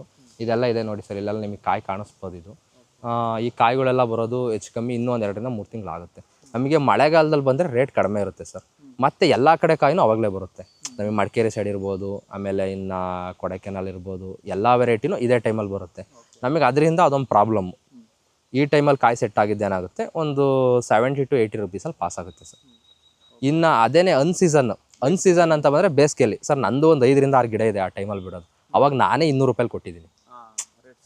ಅವಾಗ ರೇಟ್ ಸಿಗುತ್ತೆ. ನಾವು ರೈತರು ಇದು ಯೋಚನೆ ಮಾಡಬೇಕು, ಯಾವ ಟೈಮಲ್ಲಿ ಯಾವ ಗಿಡ ಕಾಯಿ ಬಿಡುತ್ತೆ, ನಮಗೆ ಆ ಸೀಸನಲ್ಲಿ ಬಿಡ್ಬೋದು. ನಾನು ಟ್ರೈ ಮಾಡ್ತಿದ್ದೀನಿ ಸರ್, ಏನಾದರೂ ಆ ಸೀಸನಿಗೆ ಸೆಟ್ ಮಾಡಿಸ್ಬೋದಾ ನಾವು ಫ್ಲವರಿಂಗು. ಬಟ್ ನಾವು ಮ್ಯಾನ್ಯುವಲಾಗಿ ಮಾಡೋಕ್ಕಿದ್ದು ಏನು ಬರಲ್ಲ ಅನ್ನೋದು ವಾತಾವರಣ. ನಾವೇನಿಲ್ಲ ಸರ್, ನಮ್ಮದೆಲ್ಲ ಸಪೋರ್ಟ್ ಮಾಡಿದ್ರೇ ನಾವು ಏನಾದರೂ ಮಾಡ್ಬೋದು ಅಷ್ಟೇ. ವಾತಾವರಣ ಸಪೋರ್ಟ್ ಮಾಡಬೇಕು. ನಾವು ಕೆಳಗಡೆ ಕ್ರಿಯೇಟ್ ಮಾಡ್ಬೋದು ಅಷ್ಟೇ, ಮೇಲ್ಗಡೆ ನಾವೇನು ಕ್ರಿಯೇಟ್ ಮಾಡೋಕ್ಕೆ ಬರಲ್ಲ. ಅದರಿಂದಾಗಿ ನಮ್ಗೆ ಯಾವ ಥರ ಸಪೋರ್ಟ್ ಮಾಡುತ್ತೆ ಆ ಥರ. ಸರ್ ಇದನ್ನು ಒಂದು ಹೇಳಬೇಕು ಅಂದರೆ, ಕೆಲವರು 2 ಟೈಮ್ ಬರುತ್ತೆ, ವರ್ಷದಲ್ಲಿ 2 ಸಲ ಫಸಲು ಕೊಡುತ್ತೆ ಬಟರ್ ಫ್ರೂಟ್ ಅಂತ ಹೇಳಿರ್ತಾರೆ ಸರ್. 2 ಸಲ ಅಂದರೆ ಯಾವ ಥರ ಅಂತ ಒಂದು ಹೇಳ್ತೀನಿ ಕೇಳಿ ಸರ್. ಇದು ಸ್ಟಾರ್ಟಿಂಗು ಇದು ಸರ್ ಬಂದುಬಿಟ್ಟು ನವೆಂಬರ್ ಡಿಸೆಂಬರ್ ಟೈಮಲ್ಲಿ ಫ್ಲವರಿಂಗ್ ಆಗಿ ಸ್ಟಾರ್ಟ್ ಆಗುತ್ತೆ ಸರ್. ನವೆಂಬರ್ ಡಿಸೆಂಬರ್ ಟೈಮಲ್ಲಿ ಫ್ಲವರಿಂಗ್ ಆಗಿ ಸ್ಟಾರ್ಟ್ ಆದರೆ ಅಪ್ ಟು ಫೆಬ್ರವರಿವರೆಗೂ ಫ್ಲವರಿಂಗ್ ಆಗುತ್ತೆ. ಅಕ್ಟೋಬರಿಂದ ಅಪ್ ಟು ಫೆಬ್ರವರಿವರೆಗೂ ಫ್ಲವರಿಂಗ್ ಆಗ್ತಲೇ ಇರುತ್ತೆ ಸರ್. ಇದು ಸ್ಟಾರ್ಟಿಂಗ್ ಅಕ್ಟೋಬರಲ್ಲಿ ಫ್ಲವರಿಂಗ್ ಆಗೋದು, ನಮಗೆ ಮಾರ್ಚ್ ಒಳಗಡೆ ಫಸಲು ಕೊಟ್ಬಿಡುತ್ತೆ. ಅವಾಗ ರೇಟ್ ಜಂಪಿಂಗ್ ಇರುತ್ತೆ ಸರ್ ನಮಗೆ. ಯಾಕೆಂದರೆ ಮಾರ್ಚ್ ಇನ್ನೂ ಬಿಸಿಲಿರುತ್ತೆ, ಜ್ಯೂಸಿಗೆ ಸ್ವಲ್ಪ ಬೇಡಿಕೆನೂ ಜಾಸ್ತಿ ಇರುತ್ತೆ. ಮತ್ತು ಕೂರ್ಗ್ ಸೈಡ್ ಅವಾಗ ಫಸಲು ಸ್ಟಾರ್ಟ್ ಆಗಿರಲ್ಲ. ಅದರಿಂದಾಗಿ ನಮಗೆ ಮಾರ್ಚ್ ಟೈಮಲ್ಲಿ ಏನಾದ್ರು ಈಲ್ಡ್ ಬಂತು ಅಂತಂದ್ರೆ ಆಗೋ ಸ್ವಲ್ಪ ರೇಟಿಂಗ್ ಚೆನ್ನಾಗಿರುತ್ತೆ. ಅದಾದಮೇಲೆ ನಾರ್ಮಲಿ ಎಲ್ಲರದು ಬರೋದು ಯಾವಾಗ ಅಂತಂದರೆ, ಎಲ್ಲರದ್ದು ಈಗ ಈಲ್ಡ್ ಬರುತ್ತೆ ಅಂದ್ಕೊಳ್ಳಿ. ಎಲ್ಲರದ್ದು ಈಲ್ಡ್ ಯಾವಾಗ ಬರುತ್ತೆ, ಮಾಮೂಲಿ ಜೂನ್ ಜುಲೈ ಟೈಮಿಗೆ ಬರುತ್ತೆ. ಈಗ ಈ ತಿಂಗಳು, ಈ ನೆಕ್ಸ್ಟ್ ತಿಂಗಳು ಈ ಟೈಮಲ್ಲಿ ಆವ್ರೇಜ್ ಇರುತ್ತೆ. ಇನ್ನೆಲ್ಲ ಈ ಟೈಮಲ್ಲಿ ಬರುತ್ತೆ. ಆಗ ನಮಗೆ ಅಕ್ಟೋಬರ್ ಟೈಮಲ್ಲಿ, ನವೆಂಬರ್ ಟೈಮಲ್ಲಿ ಹೂವಾಗಿದ್ದು ಮಾರ್ಚಿಗೆ ಈಲ್ಡ್ ಸಿಗುತ್ತೆ. ಅದೇನೇನಾದರೂ ಮಾರ್ಚ್ ಫೆಬ್ರವರಿ ಟೈಮಲ್ಲಿ ಈಲ್ಡ್ ಆಗಿದ್ದು ನಮಗೆ ಏನಾಗುತ್ತೆ ಅಂತ ಅಂದರೆ ಜೂನ್ ಜುಲೈಗೆ ಈಲ್ಡ್ ಸಿಗುತ್ತೆ, ಜೂನ್ ಜುಲೈ ಆಗಸ್ಟಿಗೆ ಈಲ್ಡ್ ಸಿಗುತ್ತೆ. ಇದೇ ಎಳ್ಬೆಳೆ ಸರ್. ಅದನ್ನೇ ಒಂದು ಗಿಡ ಏನು ಮಾಡುತ್ತೆ ಅಂದರೆ ಅಕ್ಟೋಬರಲ್ಲೇ ಒಂದ್ಸಲಿ ಹೂವಾಗಿರುತ್ತೆ, ಅವೆಲ್ಲ ಇನ್ನೂ ಮಿಡಿ ಈಚಿರ್ತವೆ. ಅದಾದಮೇಲೆ ಒಂದು ಗಿಡದಲ್ಲಿ ಇನ್ನೊಂದು ಸ್ವಲ್ಪ ದಪ್ಪ ಆಗಿರ್ತವೆ. ಫಾರ್ ಎಕ್ಸಾಂಪಲ್ ನಿಮ್ಗೆ ಇಲ್ಲ ತೋರಿಸ್ಬೋದು ಸರ್ ನಾನು. ಕೆಲವೊಂದೊಂದು ಗಿಡ ನಮ್ಮದು 2 ಸಲ ಬಿಡೋ ಚಾನ್ಸಸ್ ಇದೆ, ಬಿಟ್ಟಿದ್ದಾವೆ. ಒಂದು 4-5 ಗಿಡ ಬಿಟ್ಟಿದ್ದಾವೆ. ಈಗ ಕೆಲವೊಂದನ್ನು ನೋಡಿ ಸರ್, ಕೆಲವರಲ್ಲಿ ಕಾಯಿ ಇನ್ನೂ ಫುಲ್ಲು ಸಣ್ಣ ಇದ್ದಾವೆ. ಅದೇ ಗಿಡ ನೋಡಿ ಸರ್, ಅದೇ ಗಿಡದಲ್ಲಿ ನಿಮಗೆ ಗೊತ್ತಾಗುತ್ತೆ ಬೇಕಿದ್ರೆ. ಕಾಯಿನ ಬಂದುಬಿಟ್ಟು ಕೆಳಗಡೆ ಇರೋದ್ರಲ್ಲಿ ಸ್ವಲ್ಪ ಸಣ್ಣ ಇದ್ದಾವೆ, ಮೇಲ್ಗಡೆ ಇರೋಲ್ಲ ದಪ್ಪ ಇದ್ದಾವೆ. ಈಗ ದಪ್ಪ ಏನಿದ್ದಾವೆ ಸರ್, ಅದೆಲ್ಲ ಸ್ವಲ್ಪ ಬೇಗ ಫ್ಲವರಿಂಗ್ ಆಗಿರುತ್ತೆ. ಅದು ದಪ್ಪ ಇರೋದೆಲ್ಲ ಅಂಥದ್ದೆಲ್ಲ ಏನಾಗುತ್ತೆ ಅಂತಂದರೆ ಬೇಗ ಕಟಿಂಗ್ ಆಗಿರುತ್ತೆ. ನಾವೀಗ ಆಲ್ರೆಡಿ ಇದರಲ್ಲೆಲ್ಲ ಕಟಿಂಗ್ ಮಾಡಿದ್ದೀವಿ, ಈ ಗಿಡದಲ್ಲೆಲ್ಲ ಕಟಿಂಗ್ ಆಗಿದೆ, ಒಂದು ಸ್ವಲ್ಪ ಕಟಿಂಗ್ ಮಾಡಿದ್ದೀವಿ. ಈಗ ಅವೆಲ್ಲ ಏನಂದರೆ ನಮಗೆ ಬೇಗನೆ ಕ್ರಾಪ್ ಕೊಟ್ಟಿರ್ತವೆ. ಅವೆಲ್ಲ ಸ್ವಲ್ಪ ರೇಟ್ ಜಾಸ್ತಿಗೆ ಹೋಗುತ್ತೆ. ಹಾಂ ಸರ್, ಒಂದು ತಿಂಗಳು ಕುಯ್ಬೋದು ಸರ್ ಎಳ್ಳು. ಒಂದು ತಿಂಗಳು ಕುಯ್ಬೋದು. ಇದು ಸರ್ ಯಾವ ಥರ ಅಂತ ಅಂದರೆ ಇದು ಸೇಮ್ ನಮಗೆ ಸಪೋಟ ಬರುತ್ತಲ್ಲ ಆ ಥರ ಬರುತ್ತೆ ಸರ್ ಇದು ಕ್ರಾಪು. ಹೆಂಗೆ ಅಂದರೆ ನಾವು ಮರದ ಮೇಲೆ ಇದ್ರೆ ಹಣ್ಣೇ ಆಗಲ್ಲ ಇದು. ನಾವು ಕೆಳಗಡೆ ರೈಫನ್ ಮಾಡಿ ಇಟ್ಟಾದ್ಮೇಲೆ ಹಣ್ಣಾಗುತ್ತೆ ಇದು. ಅಷ್ಟವರೆಗೂ ಇದು ಹಣ್ಣಾಗಲ್ಲ. ಹಾಂ ಹೌದು, ಬೇಕಾದಾಗ ಅಂದರೆ ಸರ್ ಅದೇ ಸ್ವಲ್ಪ ದಿನ ನಾವು ಗಿಡದಲ್ಲಿ ಹೋಲ್ಡ್ ಮಾಡೋ ನಮಗೆ ಆಪರ್ಚುನಿಟಿ ಸಿಗುತ್ತೆ ನಮಗೆ. ಬಟ್ ಹೋಲ್ಡ್ ಮಾಡ್ಬೋದು, ಜಾಸ್ತಿ ದಿನ ಹೋಲ್ಡ್ ಮಾಡೋಕ್ಕಾಗಲ್ಲ ಸರ್. ಒಂದು 15 ಡೇಸ್ ಬೇಕಾದ್ರೆ 15 ಡೇಸು, 20 ಡೇಸು, 30 ಡೇಸ್ ಹಿಂಗೆ ಹೋಲ್ಡ್ ಮಾಡ್ಬೋದು. ಜಾಸ್ತಿ ಹೋಲ್ಡ್ ಮಾಡಿದ್ರೆ ಇನ್ನೊಂದು ಏನಾಗುತ್ತೆ ಹೇಳ್ತೀನಿ ಸರ್. ನಾನು ಒಂದು ಗಿಡದಲ್ಲಿ ಲಾಸ್ಟ್ ಟೈಮ್ ಜಾಸ್ತಿ ಹೋಲ್ಡ್ ಮಾಡಿದ್ದೆ. ನಮ್ಮ ಎಕ್ಸ್ಪೀರಿಯನ್ಸಲ್ಲಿ ಹೇಳಬೇಕು. ಯಾಕೆ ಅಂದರೆ ಜಾಸ್ತಿ ಹೋಲ್ಡ್ ಮಾಡಿ ಗಿಡ ಸ್ಟ್ರೆಸ್ ಆಗಿಬಿಡ್ತು ನಂದು. ಕಾಯಿ ಅದರಿಂದಲೇ ಉದ್ರಕ್ಕೆ ಸ್ಟಾರ್ಟ್ ಆದವು. ಅವರು ನಮ್ಮ ತಾಂತಿದ್ದಾರೆ ಏನಂದ್ರು ಇನ್ನೊಂದು 20 ದಿವಸ ತಿಂಗಳು ಕಾಯಿರಿ, ಎಲ್ಲ ಕಡೆ ಕಾಯಿ ಮುಗಿಯುತ್ತೆ, ಒಂದು ಸ್ವಲ್ಪ ರೇಟ್ ಜಂಪ್ ಆಗುತ್ತೆ ಅನ್ನೋ ಒಂದು ಇದು ಮಾಡಿದ್ರು. ಹಂಗಾಗಿ ಒಂದು 4-5 ಗಿಡದಲ್ಲಿ ನಾನು ಹಂಗೆ ಬಿಟ್ಟಿದ್ದೆ. ಆ ಗಿಡ ಎಲ್ಲ ಸ್ಟ್ರೆಸ್ ಆಗಿಬಿಟ್ಟು ಸ್ವಲ್ಪ. ಅವೇನಾದು ಅಂತಂದರೆ ಈ ಇಯರ್ ಸ್ವಲ್ಪ ಫಸಲು ಕಮ್ಮಿ ಕೊಡ್ತಿದ್ದಾವೆ ನಮಗೆ. ಅದು ನನಗೀಗ ನನ್ನ ಅನುಭವದ ಪ್ರಕಾರ ಗೊತ್ತಾಗ್ತಿದೆ. ಬಟ್ ನಾನು ಏನು ಹೇಳ್ತೀನಿ ಅಂದರೆ ಕಾಯಿ ಸೈಜ್ ಬಂದಿದೆ ನಮಗೆ ಓಕೆ ಅಂದರೆ ಮಾರ್ಕೆಟ್ ಏನಿರುತ್ತೋ 10 ರೂಪಾಯಿ ಕಡಿಮೆ ಸಿಗ್ಬೋದು, 10 ರೂಪಾಯಿ ಜಾಸ್ತಿ ಸಿಗ್ಬೋದು, ತೆಗೆದುಬಿಟ್ರೆ ಬೆಟರು ಸರ್. ಅದು ಒಂದು ಗಿಡದಲ್ಲಿ ವಾರ್ಷಿಕವಾಗಿ ಎಷ್ಟು ಲಾಭ ಪಡೆಯಬಹುದು ಸರ್? ಒಂದು ಗಿಡದಲ್ಲಿ ವಾರ್ಷಿಕವಾಗಿ ಅಂದರೆ ಈಗ ನನ್ನ ಹತ್ರ ಇರೋ ಗಿಡದಲ್ಲೇ ಸರ್, ಇಲ್ಲಿ ಈಗ ನೀವು ನೋಡ್ಬೋದು. ಈಗ ಸುಮ್ಮನೆ ಸರ್ ಆ ಗಿಡನೇ ಫೋಕಸ್ ಮಾಡಿ ನಿಮಗೆ. ಈ ಗಿಡ ನೋಡಿ ನಿಮಗೆ ಗೊತ್ತಾಗುತ್ತೆ. ಇದಿನ್ನು ಇನಿಷಿಯಲ್ ಸ್ಟೇಜ್ ಇದೆ ಸರ್ ಕಾಯಿದು. ಈ ಗಿಡದಲ್ಲಿ ನಾನು ಲಾಸ್ಟ್ ಟೈಮ್ ತೆಗೆದಿರೋ ಪ್ರಕಾರ ಒಂದು ಕಾಯಿ 800 ಗ್ರಾಮ್ ಬರುತ್ತೆ ಸರ್. ಇದಿನ್ನೂ ಚಿಕ್ಕದೇ ಇದೆ. ಇದರಲ್ಲಿ 800 ಗ್ರಾಮ್ ಬರುತ್ತೆ. ಈ ರೀತಿ ಸರ್ ಗಿಡದ ಮೇಲೆ ಕಾಯಿ ಮೇಲೆ ಡಿಪೆಂಡ್ ಆಗುತ್ತೆ. ಈ ಗಿಡದಲ್ಲಿ ಇರೋ ಫಸಲು ಪ್ರಕಾರ ನಾನು ನೋಡಿದರೆ ಒಂದು 50 kg ಫಸಲು ಬರ್ಬೋದು ಸರ್ ಈ ಗಿಡದಿಂದ ಈ ವರ್ಷ. ಇನ್ನೊಂದು ಚಿಕ್ಕ ಗಿಡನೂ ಇದೆ ಸರ್, ಅದೊಂದು 20 kg ಕೊಡ್ಬೋದು ಸರ್. ಈಗ ನಮಗೆ ಸ್ಟಾರ್ಟಿಂಗ್ ಇನಿಷಿಯಲ್ ಅಂತ ಬಂದರೆ ಸರ್ ಎಲ್ಲ ಗಿಡ ಒಂದು 20 kg ಅಂತೂ ಕೊಡ್ತಾವೆ sir. Average 20 kg starting year. 4th ಇಯರಲ್ಲಿ ನನಗೆ ಒಂದಷ್ಟು ಸಿಕ್ಕಿರ್ಬೋದು. ಒಂದು 15 kg 20 kg ಈ ರೇಂಜ್ ಸಿಕ್ಕಿರ್ಬೋದು ಸ್ಟಾರ್ಟಿಂಗ್ ಇಯರ್. ಅದರಲ್ಲಿ ಏನಂದರೆ ಕೆಲವು ಫ್ಲವರಿಂಗೇ ಆಗಿಲ್ಲ, ಅದನ್ನು ಬಿಟ್ಟು ಸರ್ ನಾನು ಅವರೇಜ್ ಹೇಳ್ತಿರೋದು ಎಲ್ಲವರಿಂದ. ಬಟ್ ಒಂದು 5 ವರ್ಷ ಕಳೀತು ಅಂತ ಅಂದರೆ ಒಂದು ಗಿಡ ಚೆನ್ನಾಗಿ ಮೇಂಟೈನ್ ಮಾಡಿ ಈ ಲೆವೆಲಿಗೆ ಗಿಡ ಬಂದರೆ ಒಂದು 5 ವರ್ಷ ಕಳೀತು ಅಂದರೆ ಒಂದು 50 kg ಫಸಲು ಕೊಡೋ ಆಪರ್ಚುನಿಟಿ ಇರುತ್ತೆ ಸರ್. ಇದು ನೋಡಿ ಸರ್, ಇದು 2 ಕಾಯಿ ಇದೆ. 2 ಕಾಯಿ ಇದೆ. 2 ಕಾಯಿನೂ ಅದೇ ಸೈಜ್ ಇದೆ. ಮತ್ತು ಕ್ವಾಲಿಟಿನೂ ಅಷ್ಟೇ. ನಾನು ಯಾವುದೇ ಥರದ ಪೆಸ್ಟಿಸೈಡ್ಸ್ ಏನೂ ಮಾಡಿಲ್ಲ ಸರ್. ನೋಡಿ ಸರ್, ಕಾಯಿಲೆ ಯಾವುದೇ ಥರ ರೋಗ ಇಲ್ಲ, ಏನಿಲ್ಲ. ಆ ರೀತಿ ಈ ರೀತಿ ಇದೆ ಸರ್ ಇದು. ಕಾಯಿ ಚೆನ್ನಾಗಿದ್ದಷ್ಟು ಬೆಲೆ ಚೆನ್ನಾಗಿ ಸಿಗುತ್ತೆ. ಹಾಂ ಸರ್, ಇದರಲ್ಲಿ ಮತ್ತೆ ಕಾಯಿಂದ ಒಂದು ಗ್ರೇಡಿಂಗ್ ಹೇಳ್ತೀನಿ ಸರ್ ನಾನು. ಕಾಯಿ ಗ್ರೇಡಿಂಗ್ ಏನಾಗುತ್ತೆ ಅಂದರೆ 350 ಗ್ರಾಮ್ ಎಬೋ ಇರಬೇಕು. 300 ಅಂತ ತೊಗೊತಾರೆ ಕೆಲವರು. 300 400 ಒಂದು 500 600 ಗ್ರಾಮ್ವರೆಗೂ ಇದ್ದರೆ ಅದಕ್ಕೆ ಒಳ್ಳೆ ಮಾರ್ಕೆಟಿಂಗ್ ಇದೆ ಸರ್. ಈಗ ಇದೇನಾಗುತ್ತೆ ಅಂದರೆ ಇದನ್ನ ಬೀಜ ತೆಗೆದು ತಿನ್ನಬೇಕು. ಅದರಿಂದಾಗಿ ಬೀಜದ್ದು ಸ್ವಲ್ಪ ವೇಸ್ಟೇಜ್ ಬರುತ್ತೆ ಅವ್ರಿಗೆ. ಆ ಬೀಜ ಸಣ್ಣಗಿರಬೇಕು. ಈ ರೀತಿಯಾಗಿ ಎಕ್ಸ್ಪೆಕ್ಟ್ ಮಾಡೋದ್ರಿಂದ ಅವ್ರು ಸ್ವಲ್ಪ ಕಾಯಿ ದಪ್ಪ ಕೇಳ್ತಾರೆ ಸರ್. ಇದರಲ್ಲಿ ಸೈಜ್ ಕೇಳ್ತಾರೆ. ಆ ಬೀಜ ತೆಗಿತಾರೆ. ಈಗ ಚಿಕ್ಕ ಕಾಯಿ ದಂಡದ್ರಲ್ಲಿ ಸ್ವಲ್ಪ ಬೀಜ ತೆಗೆದ್ರೆ ಬೀಜ ಜಾಸ್ತಿ ಬರ್ತವೆ. ಅದೇ 2 ಕಾಯಿ ಸೈಜ್ ಒಂದೇ ಇದ್ದರೆ ಅವರಿಗೆ ಅಲ್ಲಿ ವೇಸ್ಟೇಜ್ ಕಮ್ಮಿ ಆಗುತ್ತೆ. ಈ ರೀತಿ ಎಕ್ಸ್ಪೆಕ್ಟೇಷನ್ ಮಾಡ್ತಾರೆ ಸರ್. ಹಂಗಾಗಿ ಮಿನಿಮಮ್ ಒಂದು 350 to 400 ಗ್ರಾಮ್ಸ್ ಇರಲೇಬೇಕು ಸರ್. ಹಾಂ ಸರ್, ಸಿಗುತ್ತೆ. ಒಂದು 2 ಗಿಡ ಇದೆ ಸರ್, ಒಂದು 2 ರಿಂದ 3 ಗಿಡ ಇದೆ. ಇದು ನೋಡಿ ಸರ್, ಅದೇ ನಾನೀಗ ಬೀಜದ ಗಿಡ ಅನ್ನಲ್ಲ, ಕೆಲವೊಂದೊಂದು 1 kg ಬರೋ ಗಿಡ ಇದೆ ನನ್ನ ಹತ್ರ, ಕೆಲವೊಂದೊಂದು 300 ಗ್ರಾಮ್ ಬರೋ ಗಿಡನೂ ಇದೆ. ಅಂಥವನ್ನ ನಾವು ಇದರೊಳಗಡೆ ನಿಭಾಯಿಸ್ಕೊಂಡು ಮ್ಯಾನೇಜ್ ಮಾಡ್ಕೊಬೇಕು ಸರ್. ಇದು ಬೀಜದ ಗಿಡದೊಂದು ಡಿಮೆರಿಟ್ಸು. ಕಾಯಿ ಒಂದೇ ಥರ ಬರಲ್ಲ ಅನ್ನಲ್ಲ ನಾನು, ಅದ್ರದ್ದೊಂದು ಡಿಮೆರಿಟ್ಸ್ ಇಲ್ಲಿ ಗೊತ್ತಾಗುತ್ತೆ ನೋಡಿ ನಮಗೆ. ಈಗ ಇದನ್ನ ಮಾಡುವಾಗ ನಿಮಗೆ ಪ್ರಾಬ್ಲಮ್ಸ್ ಅಂದರೆ ಏನೇನು ಫೇಸ್ ಮಾಡಿದ್ದೀರಾ ಸರ್? ಪ್ರಾಬ್ಲಮ್ಸ್ ಅಂತ ನಾನು ಹಂಗೇನು ಫೇಸ್ ಆಗಲಿಲ್ಲ ಸರ್. ಯಾಕೆ ಅಂದರೆ ನಾನು PU ಇರಬೇಕಾದ್ರೆ ಇದನ್ನ ಮಾಡಬೇಕು ಅಂದ್ಕೊಂಡಿದ್ದು. ನಮ್ಮ ತಂದೆಯವರು ನನಗೆ ತುಂಬ ಸಪೋರ್ಟಿವ್ ಆಗಿ ಮಾಡಿದ್ದಾರೆ. ಆವತ್ತಿನ ದಿನ ಯಾರಿಗೂ ಗೊತ್ತಿರಲಿಲ್ಲ ಇದೆಲ್ಲ, ಈ ಗಿಡಗಳಿರ್ಬೋದು ಏನಿರ್ಬೋದು. ಆಗಿನ್ನೂ ನನಗಿನ್ನೂ ಎಷ್ಟು ಸರ್ 18 ಕ್ರಾಸ್ ಆಗಿದ್ದೆ ಅಂದ್ಕೊಳ್ಳಿ. ಆಗ ನನ್ನ ಮೇಲೆ ನಂಬಿಕೆ ಇಟ್ಟು ಗಿಡಕ್ಕೆ 40,000 30,000 ಬಂಡವಾಳ ಆಯಿತು ಸರ್ ನಮ್ಮದು. ಪ್ಲಸ್ಸು ಎಲ್ಲವಕ್ಕೂ ಡ್ರಿಪ್ ಮಾಡಿಸ್ಕೊಟ್ರು ಆಗಲೇ. ನನ್ನ ಮಾತು ಕೇಳಿ ನಮ್ಮ ತಂದೆಯವರು, ನಾನು ಆ ಏಜಲ್ಲಿ ಹೇಳಿದ್ದಕ್ಕೆ ನಮ್ಮ ತಂದೆಯವರು ಒಪ್ಕೊಂಡು ನಾನು ಒಂದು 2-3 ಹಿಂಗೆ ಯೂಟ್ಯೂಬಲ್ಲಿ ವೀಡಿಯೋಸ್ ತೋರಿಸಿ ಅವ್ರಿಗೆ. ನನಗೆ ಆಗ್ಲಿಂದಲೂ ತಲೆಯಲ್ಲಿ ಸರ್ ಅದೇ ಸ್ವಲ್ಪ ಏನಾದ್ರು ನನಗೆ ವೀಕೆಂಡ್ಸ್ ಬಂತು ಅಂದರೆ, ನಾನು ಬೀಲ್ ಇರ್ಬೋದು ಯಾವುದೇ ಇರ್ಬೋದು, ವೀಕೆಂಡ್ಸ್ ಬರ್ತು ಅಂದರೆ ಆಲ್ಮೋಸ್ಟ್ ತುಂಬ ವೀಕೆಂಡ್ಸು ನಾನು ಯಾವ್ದಾದ್ರು ತೋಟ ವಿಸಿಟ್ ಮಾಡೋದು. ಸುತ್ತಮುತ್ತ ಮಾಡಿದ್ದೀನಿ ಸರ್, ಒಂದು 20 ರಿಂದ 30 ತೋಟ ವಿಸಿಟ್ ಮಾಡಿದ್ದೀನಿ ನಾನು ಆಲ್ರೆಡಿ. ಇವತ್ತಿನ ದಿವಸದಲ್ಲಿ ಸರ್ ನಾನು ಏನು ಹೇಳ್ತೀನಿ ಅಂತ ಅಂದರೆ, ನಮ್ಮ ಕಡೆ ಇರ್ಬೋದು ಎಲ್ಲ ಕಡೆ ಇರ್ಬೋದು, ಹೊಲ ಉತ್ತರೆ ಮಾತ್ರ. ಹೊಲ ಉಳ್ಳಿಲ್ಲ, ಕಳೆ ಬೆಳೀತು ಅಂತ ಅಂದರೆ ಸರ್ ಎಲ್ಲ ಏನಿದು ಹೊಲ ಹಿಂಗೆ ಮಾಡ್ಕೊಂಡಾರೆ, ಗಲೀಜಾಗಿ ಇಟ್ಕೊಂಡವ್ರೆ ಹೊಲನ, ಈ ರೀತಿ ಮಾಹಿತಿ ಸರ್ ನಮಗೆ ಇದು. ಆ ರೀತಿ ಮಾಹಿತಿಯಿಂದ ಅದು ಸರ್ ಎಲ್ಲ ಸರಿ ಎಲ್ಲ ತಪ್ಪು ಅಂತ ನಾನು ಹೇಳಲ್ಲ, ಅವರು ಅನುಭವ ಇರ್ಬೋದು. ಆಗೇನಂದರೆ ಸರ್ ಎಲ್ಲ ಎತ್ನಲ್ಲಿ ಉಳುಮೆ ಮಾಡೋರು. ಈಗ ಸರ್ ಟ್ಯಾಕ್ಟ್ರಿ ಉಳುಮೆ ಮಾಡ್ತಾರೆ. ಟ್ಯಾಕ್ಟ್ರಿ ಎಷ್ಟು ಟನ್ ಇರುತ್ತೆ ಸರ್? ಟ್ಯಾಕ್ಟ್ರಿ ಎಷ್ಟು ಟನ್ ಇರುತ್ತೆ ಅಷ್ಟು ಟನ್ ಹಾಕಿ ಅದು ಪ್ರೆಷರ್ ಹಾಕಿ ಉತ್ತರೆ ಕೆಳಗಡೆ ಏನು ಬರುತ್ತೆ ಸರ್, ನಮಗೆ ಲೂಸ್ ಆಗುತ್ತಾ ಮಣ್ಣು? ಲೂಸ್ ಆಗಲ್ಲ ಅಂತ. ಅದನ್ನೇ ನಾವೇನೋ ಆಗೆಲ್ಲ ಹೆಂಗಿತ್ತು ಅಂದರೆ ಅವ್ರು ಹಸುಗಳಲ್ಲಿ ಉಳುಮೆ ಮಾಡೋರು. ಹಸುಗಳಲ್ಲಿ ಉಳುಮೆ ಮಾಡಿದರೆ ಮೇಲ್ಗಡೆ 4 ಇಂಚ್ ಮಾತ್ರ ತೆಗಿಯೋರು ಮಣ್ಣು. ಈ ಥರದಿಂದ ಆಗಿನ ಇದರಲ್ಲಿ ಅವರು ಟ್ಯಾಕ್ಟ್ರಿ ಕನ್ವರ್ಷನ್ ಆದರು. ಕನ್ವರ್ಷನ್ ಆದಮೇಲೆ ಟ್ಯಾಕ್ಟ್ರಲ್ಲೇ ಉಳುಮೆ ಮಾಡಿಸೋದು, ಈ ಥರ ಮಾಡ್ಕೊಂಡ್ಬಂದು. ಅದರಿಂದಾಗಿ ನಾನು ನಮ್ಮ ಮನೆಯವ್ರು ಒಪ್ಸೋದು ಒಂದು ಪ್ರಾಬ್ಲಮ್ ಇತ್ತು ಸರ್. ಮೊದಲು ಅಷ್ಟು ಈಸಿಯಾಗಿ ಉಕ್ಕೆ ಹೊಡೆದಲ್ಲೇ ಬಿಟ್ಬಿಡ್ಬೇಕು ಪೂರ್ತಿಯ, ಏನು ಕಳೆ ತೆಗಿಯಂಗಿಲ್ಲ, ಈ ಮಟ್ಟೆ ಬಿದ್ದಿದ್ದಾವೆ ಇವು ಬಾಚಂಗಿಲ್ಲ, ಇವನ್ನೆಲ್ಲ ಮಾಡೋಂಗಿಲ್ಲ ಅಂತ ಬಿಟ್ಟಾಗ ಸ್ವಲ್ಪ ನನಗೂ ಪ್ರಾಬ್ಲಮ್ ಆಯಿತು. ಫಸಲು ಹೆಂಗೆ ಬರುತ್ತೆ ತೆಂಗು, ಏನಾಗುತ್ತೆ ಅನ್ನೋದು. ಅದರಿಂದ ಅದನ್ನೆಲ್ಲ ಫೇಸ್ ಮಾಡ್ಕೊಂಡು ನಮ್ಮ ಮನೇಲಿ ಒಪ್ಪಿಸ್ಕೊಂಡು ಮಾಡಿದ್ನಲ್ಲ ಸರ್, ಅದು ಮೊದಲನೇ ಚಾಲೆಂಜ್ ಸರ್ ನನಗೆ. ಮತ್ತು ನಾನು ಬಟರ್ ಫ್ರೂಟ್ ಮಾಡ್ತೀನಿ ಅಂತ ಅಂದಾಗ ನಮ್ಮ ತಂದೆಯವ್ರನ್ನೇ ತುಂಬ ಸಪೋರ್ಟ್ ಮಾಡಿದ್ರು ಸರ್ ನನಗೆ. ನಾನು ಇನ್ನೂ ಪಿ ಯು ಸಿ ಇದ್ದೆ, ನಾನು ಬಟರ್ ಫ್ರೂಟ್ ಮಾಡಬೇಕು ಅಂತ ಅಂದ್ಕೊಂಡಾಗ ನಾನು ಪಿ ಯು ಸಿ ಎಂಡಿಂಗಲ್ಲಿ ನಾನು ಬಟರ್ ಫ್ರೂಟ್ ಮಾಡಿದ್ದು. ನನ್ನ ಬಿ ಸ್ಟಾರ್ಟ್ ಆಗುತ್ತಲ್ಲ ಆ ಟೈಮಲ್ಲಿ ನಾನು ಬಟರ್ ಫ್ರೂಟ್ ಇದನ್ನ ತಂದು ಪ್ಲ್ಯಾಂಟ್ ಮಾಡಿದ್ದು. 5 ವರ್ಷ ಆಯ್ತು ಈಗ ಆಲ್ರೆಡಿ. ಆಗ ಸ್ವಲ್ಪ ಪ್ರಾಬ್ಲಮ್ಸ್ ಇದ್ದು ಸರ್. ಏನಂದರೆ ಇದು ಗಿಡ ಎಲ್ಲೂ ಸುತ್ತಮುತ್ತ ಎಲ್ಲೂ ಇರಲಿಲ್ಲ, ಮತ್ತು ಇದ್ರ ಮಾರ್ಕೆಟಿಂಗ್ ಗೊತ್ತಿರಲಿಲ್ಲ. ನನಗೆ ಸ್ವಲ್ಪ ತಿಳ್ಕೊಂಡಿದ್ರು, ನಮ್ಮ ತಂದೆಯವ್ರಿಗೆ ನಾನು ಅರ್ಥ ಮಾಡಿಸ್ಬೇಕಿತ್ತು ಹೆಂಗೆ ಮಾಡೋದು ಏನು ಅಂತ. ಮತ್ತು ಗಿಡನೂ ಆಗೆಲ್ಲ ಇದು ಬೀಜದ ಗಿಡ ಆಗೆಲ್ಲ ಏನು ಕಾಸ್ಟ್ಲಿ ಇಲ್ಲ ಸರ್, 150 ರುಪೀಸು ಈ ರೀತಿ ಇತ್ತು. ಅದನ್ನೆಲ್ಲ ತಂದು ಮಾಡೋದು ಇದು ಎಲ್ಲ ನಮಗೆ ಸ್ವಲ್ಪ ಪ್ರಾಬ್ಲಮ್ ಅನಿಸಿತ್ತು. ಆಗ ನಮ್ಮ ತಂದೆಯವ್ರಿಂದ ಒಪ್ಪಿಸ್ಕೊಂಡು ಎಲ್ಲ ಮಾಡಬೇಕಿತ್ತಲ್ಲ ಸರ್, ಅದೊಂದು ಮೇಯ್ನ್ ಪ್ರಾಬ್ಲಮ್ ಆಯ್ತು ಸರ್. ಅದನ್ನು ಕೊನೆಗೆ ಅವ್ರು ಒಪ್ಕೊಂಡ್ಮೇಲೆ ಎಲ್ಲ ತಂದು ಅದಕ್ಕೆಲ್ಲ ಆಗ ನಾನು ನಂಬಿ ಅಷ್ಟು ಇನ್ವೆಸ್ಟ್ ಮಾಡಿಕೊಟ್ರಲ್ಲ ಸರ್, ಅದು ಒಂದು ಖುಷಿ ಇದೆ ಸರ್ ನನಗೆ. ಯಾಕೆಂದರೆ ಆ ಏಜಲ್ಲಿ ಏನೋ ಮಾಡ್ತೀನಿ ಅಂತಂದ್ರೆ ಏನೋ ತಂದು ಹಾಕೋದು ಅಂದರೆ, ಈಗ ಇಲ್ಲಿ ಹಾಕೋದಾದರೆ ಅವರು ಓಕೆ ಅನ್ನೋರು. ಬಟ್ ಇದೆಲ್ಲೂ ನೋಡೇ ಇಲ್ಲ ಗಿಡ. ಮತ್ತು ಇದು ಏನು ಒಂದಿತ್ತು ಅಂದರೆ ಸರ್, ನಾವು ಈಗೆಲ್ಲ ಎಲ್ಲ ಕಡೆನೂ ಹಾಕ್ತಿದ್ದಾರೆ. ಈಗ ಒಂದು 5 ಇಯರ್ಸ್ ಬ್ಯಾಕು ಈಗೆಲ್ಲ ಹೆಂಗಿತ್ತು ಅಂತ ಅಂದರೆ, ನಮ್ಮ ಸೈಡ್ ಎಲ್ಲೂ ಇರಲಿಲ್ಲ, ಗಿಡನೇ ಇರಲಿಲ್ಲ ಅಷ್ಟು. ನಮಗೆ ನಿಯರ್ ಒಬ್ಬರು ಮಾಡಿದ್ರು, ಒಬ್ಬರು ಪರಿಚಯದವ್ರು ಇದ್ದವರು. ನಾನು ಅವ್ರ ತೋಟ ಎಲ್ಲ ವಿಸಿಟ್ ಮಾಡಿ ಎಲ್ಲ ನೋಡಿ ಮಾಡಿಬಿಟ್ಟು ಓಕೆ ಬಿಡಪ್ಪ ಮಾಡ್ಬೋದು ಅಂತ ಅನ್ಸೋ ಹೊತ್ತಿಗೆ ನಮ್ಮ ತಂದೆಯವ್ರನ್ನ ಕರ್ಕೋಗಲ್ಲಿ ತೋರಿಸಿ ಅದೆಲ್ಲ ಮಾಡಿಸ್ಕೊಂಡು ಕರ್ಕೊಂಬಂದು ಕೊನೆಗೆ ಮಾಡಿದ್ದು ಸರ್ ಇದನ್ನು ನಾವು. ಆಗಿಲ್ಲೆಲ್ಲ ಸ್ಪ್ರೆಡ್ ಆಗಿರಲಿಲ್ಲ ಅಷ್ಟು. ಗಿಡ ಇದು ಬರುತ್ತೆ, ಇದೆಲ್ಲ ಕೂರ್ಗಲ್ ಬೆಳೆಯೋದು, ಇಲ್ಲಿ ಫಸಲೇ ಬರಲ್ಲ, ಸುಮ್ಮನೆ ಗಿಡ ಬೆಳೆಯುತ್ತೆ, ಈ ಥರ ಎಲ್ಲ ಹೇಳೋರು. ಅದನ್ನೆಲ್ಲ ನಾವು ಪಕ್ಕ ನೋಡಿ ಎಲ್ಲ ರಿಸರ್ಚ್ ಮಾಡಿ ನಾನು ಇಲ್ಲ ಬರುತ್ತೆ, ಅದಕ್ಕೋಸ್ಕರನೇ ನಾನು ತೆಂಗಿನ ತೋಟದೊಳಗಡೆ ಮಾಡಿದೆ ಸರ್ ಇದನ್ನು. ಇದು ನೋಡಿಬಿಟ್ಟು ನಮ್ಮದು ಶೇಡ್ ಇದೆ ಸರ್, 30x30 ತೆಂಗಿದೆ, ಅದ್ರ ಮಧ್ಯದಲ್ಲಿ ಇದನ್ನು ಮಾಡಿದ್ದೀನಿ ಸರ್ ನಾನು. ಸರ್ ಹಾರ್ವೆಸ್ಟಿಂಗ್ ಎಲ್ಲ ಈಸಿ ಸರ್, ಇದು ನಾವೇ ಮಾಡ್ಬೋದು ಬೇಕಿದ್ರೆ. ಮಾಮೂಲಿ ಸರ್, ಈ ಮಾವಿನಕಾಯಿ ಕೀಳೋ ದೋಟಿ ಬರುತ್ತಲ್ಲ ಸರ್, ದೋಟಿಲೇ ಹಾರ್ವೆಸ್ಟ್ ಮಾಡ್ಬೋದು ಸರ್. ಇದು ಹಾರ್ವೆಸ್ಟಿಂಗ್ ಅಂತ ಏನು ಬೇರೆ ಏನಷ್ಟು ಪ್ರಾಬ್ಲಮ್ ಕೊಡಲ್ಲ ಸರ್ ಇದು ನಮಗೆ. ಆ ದೋಟಿಲೇ ಹಾರ್ವೆಸ್ಟ್ ಮಾಡ್ಬೋದು.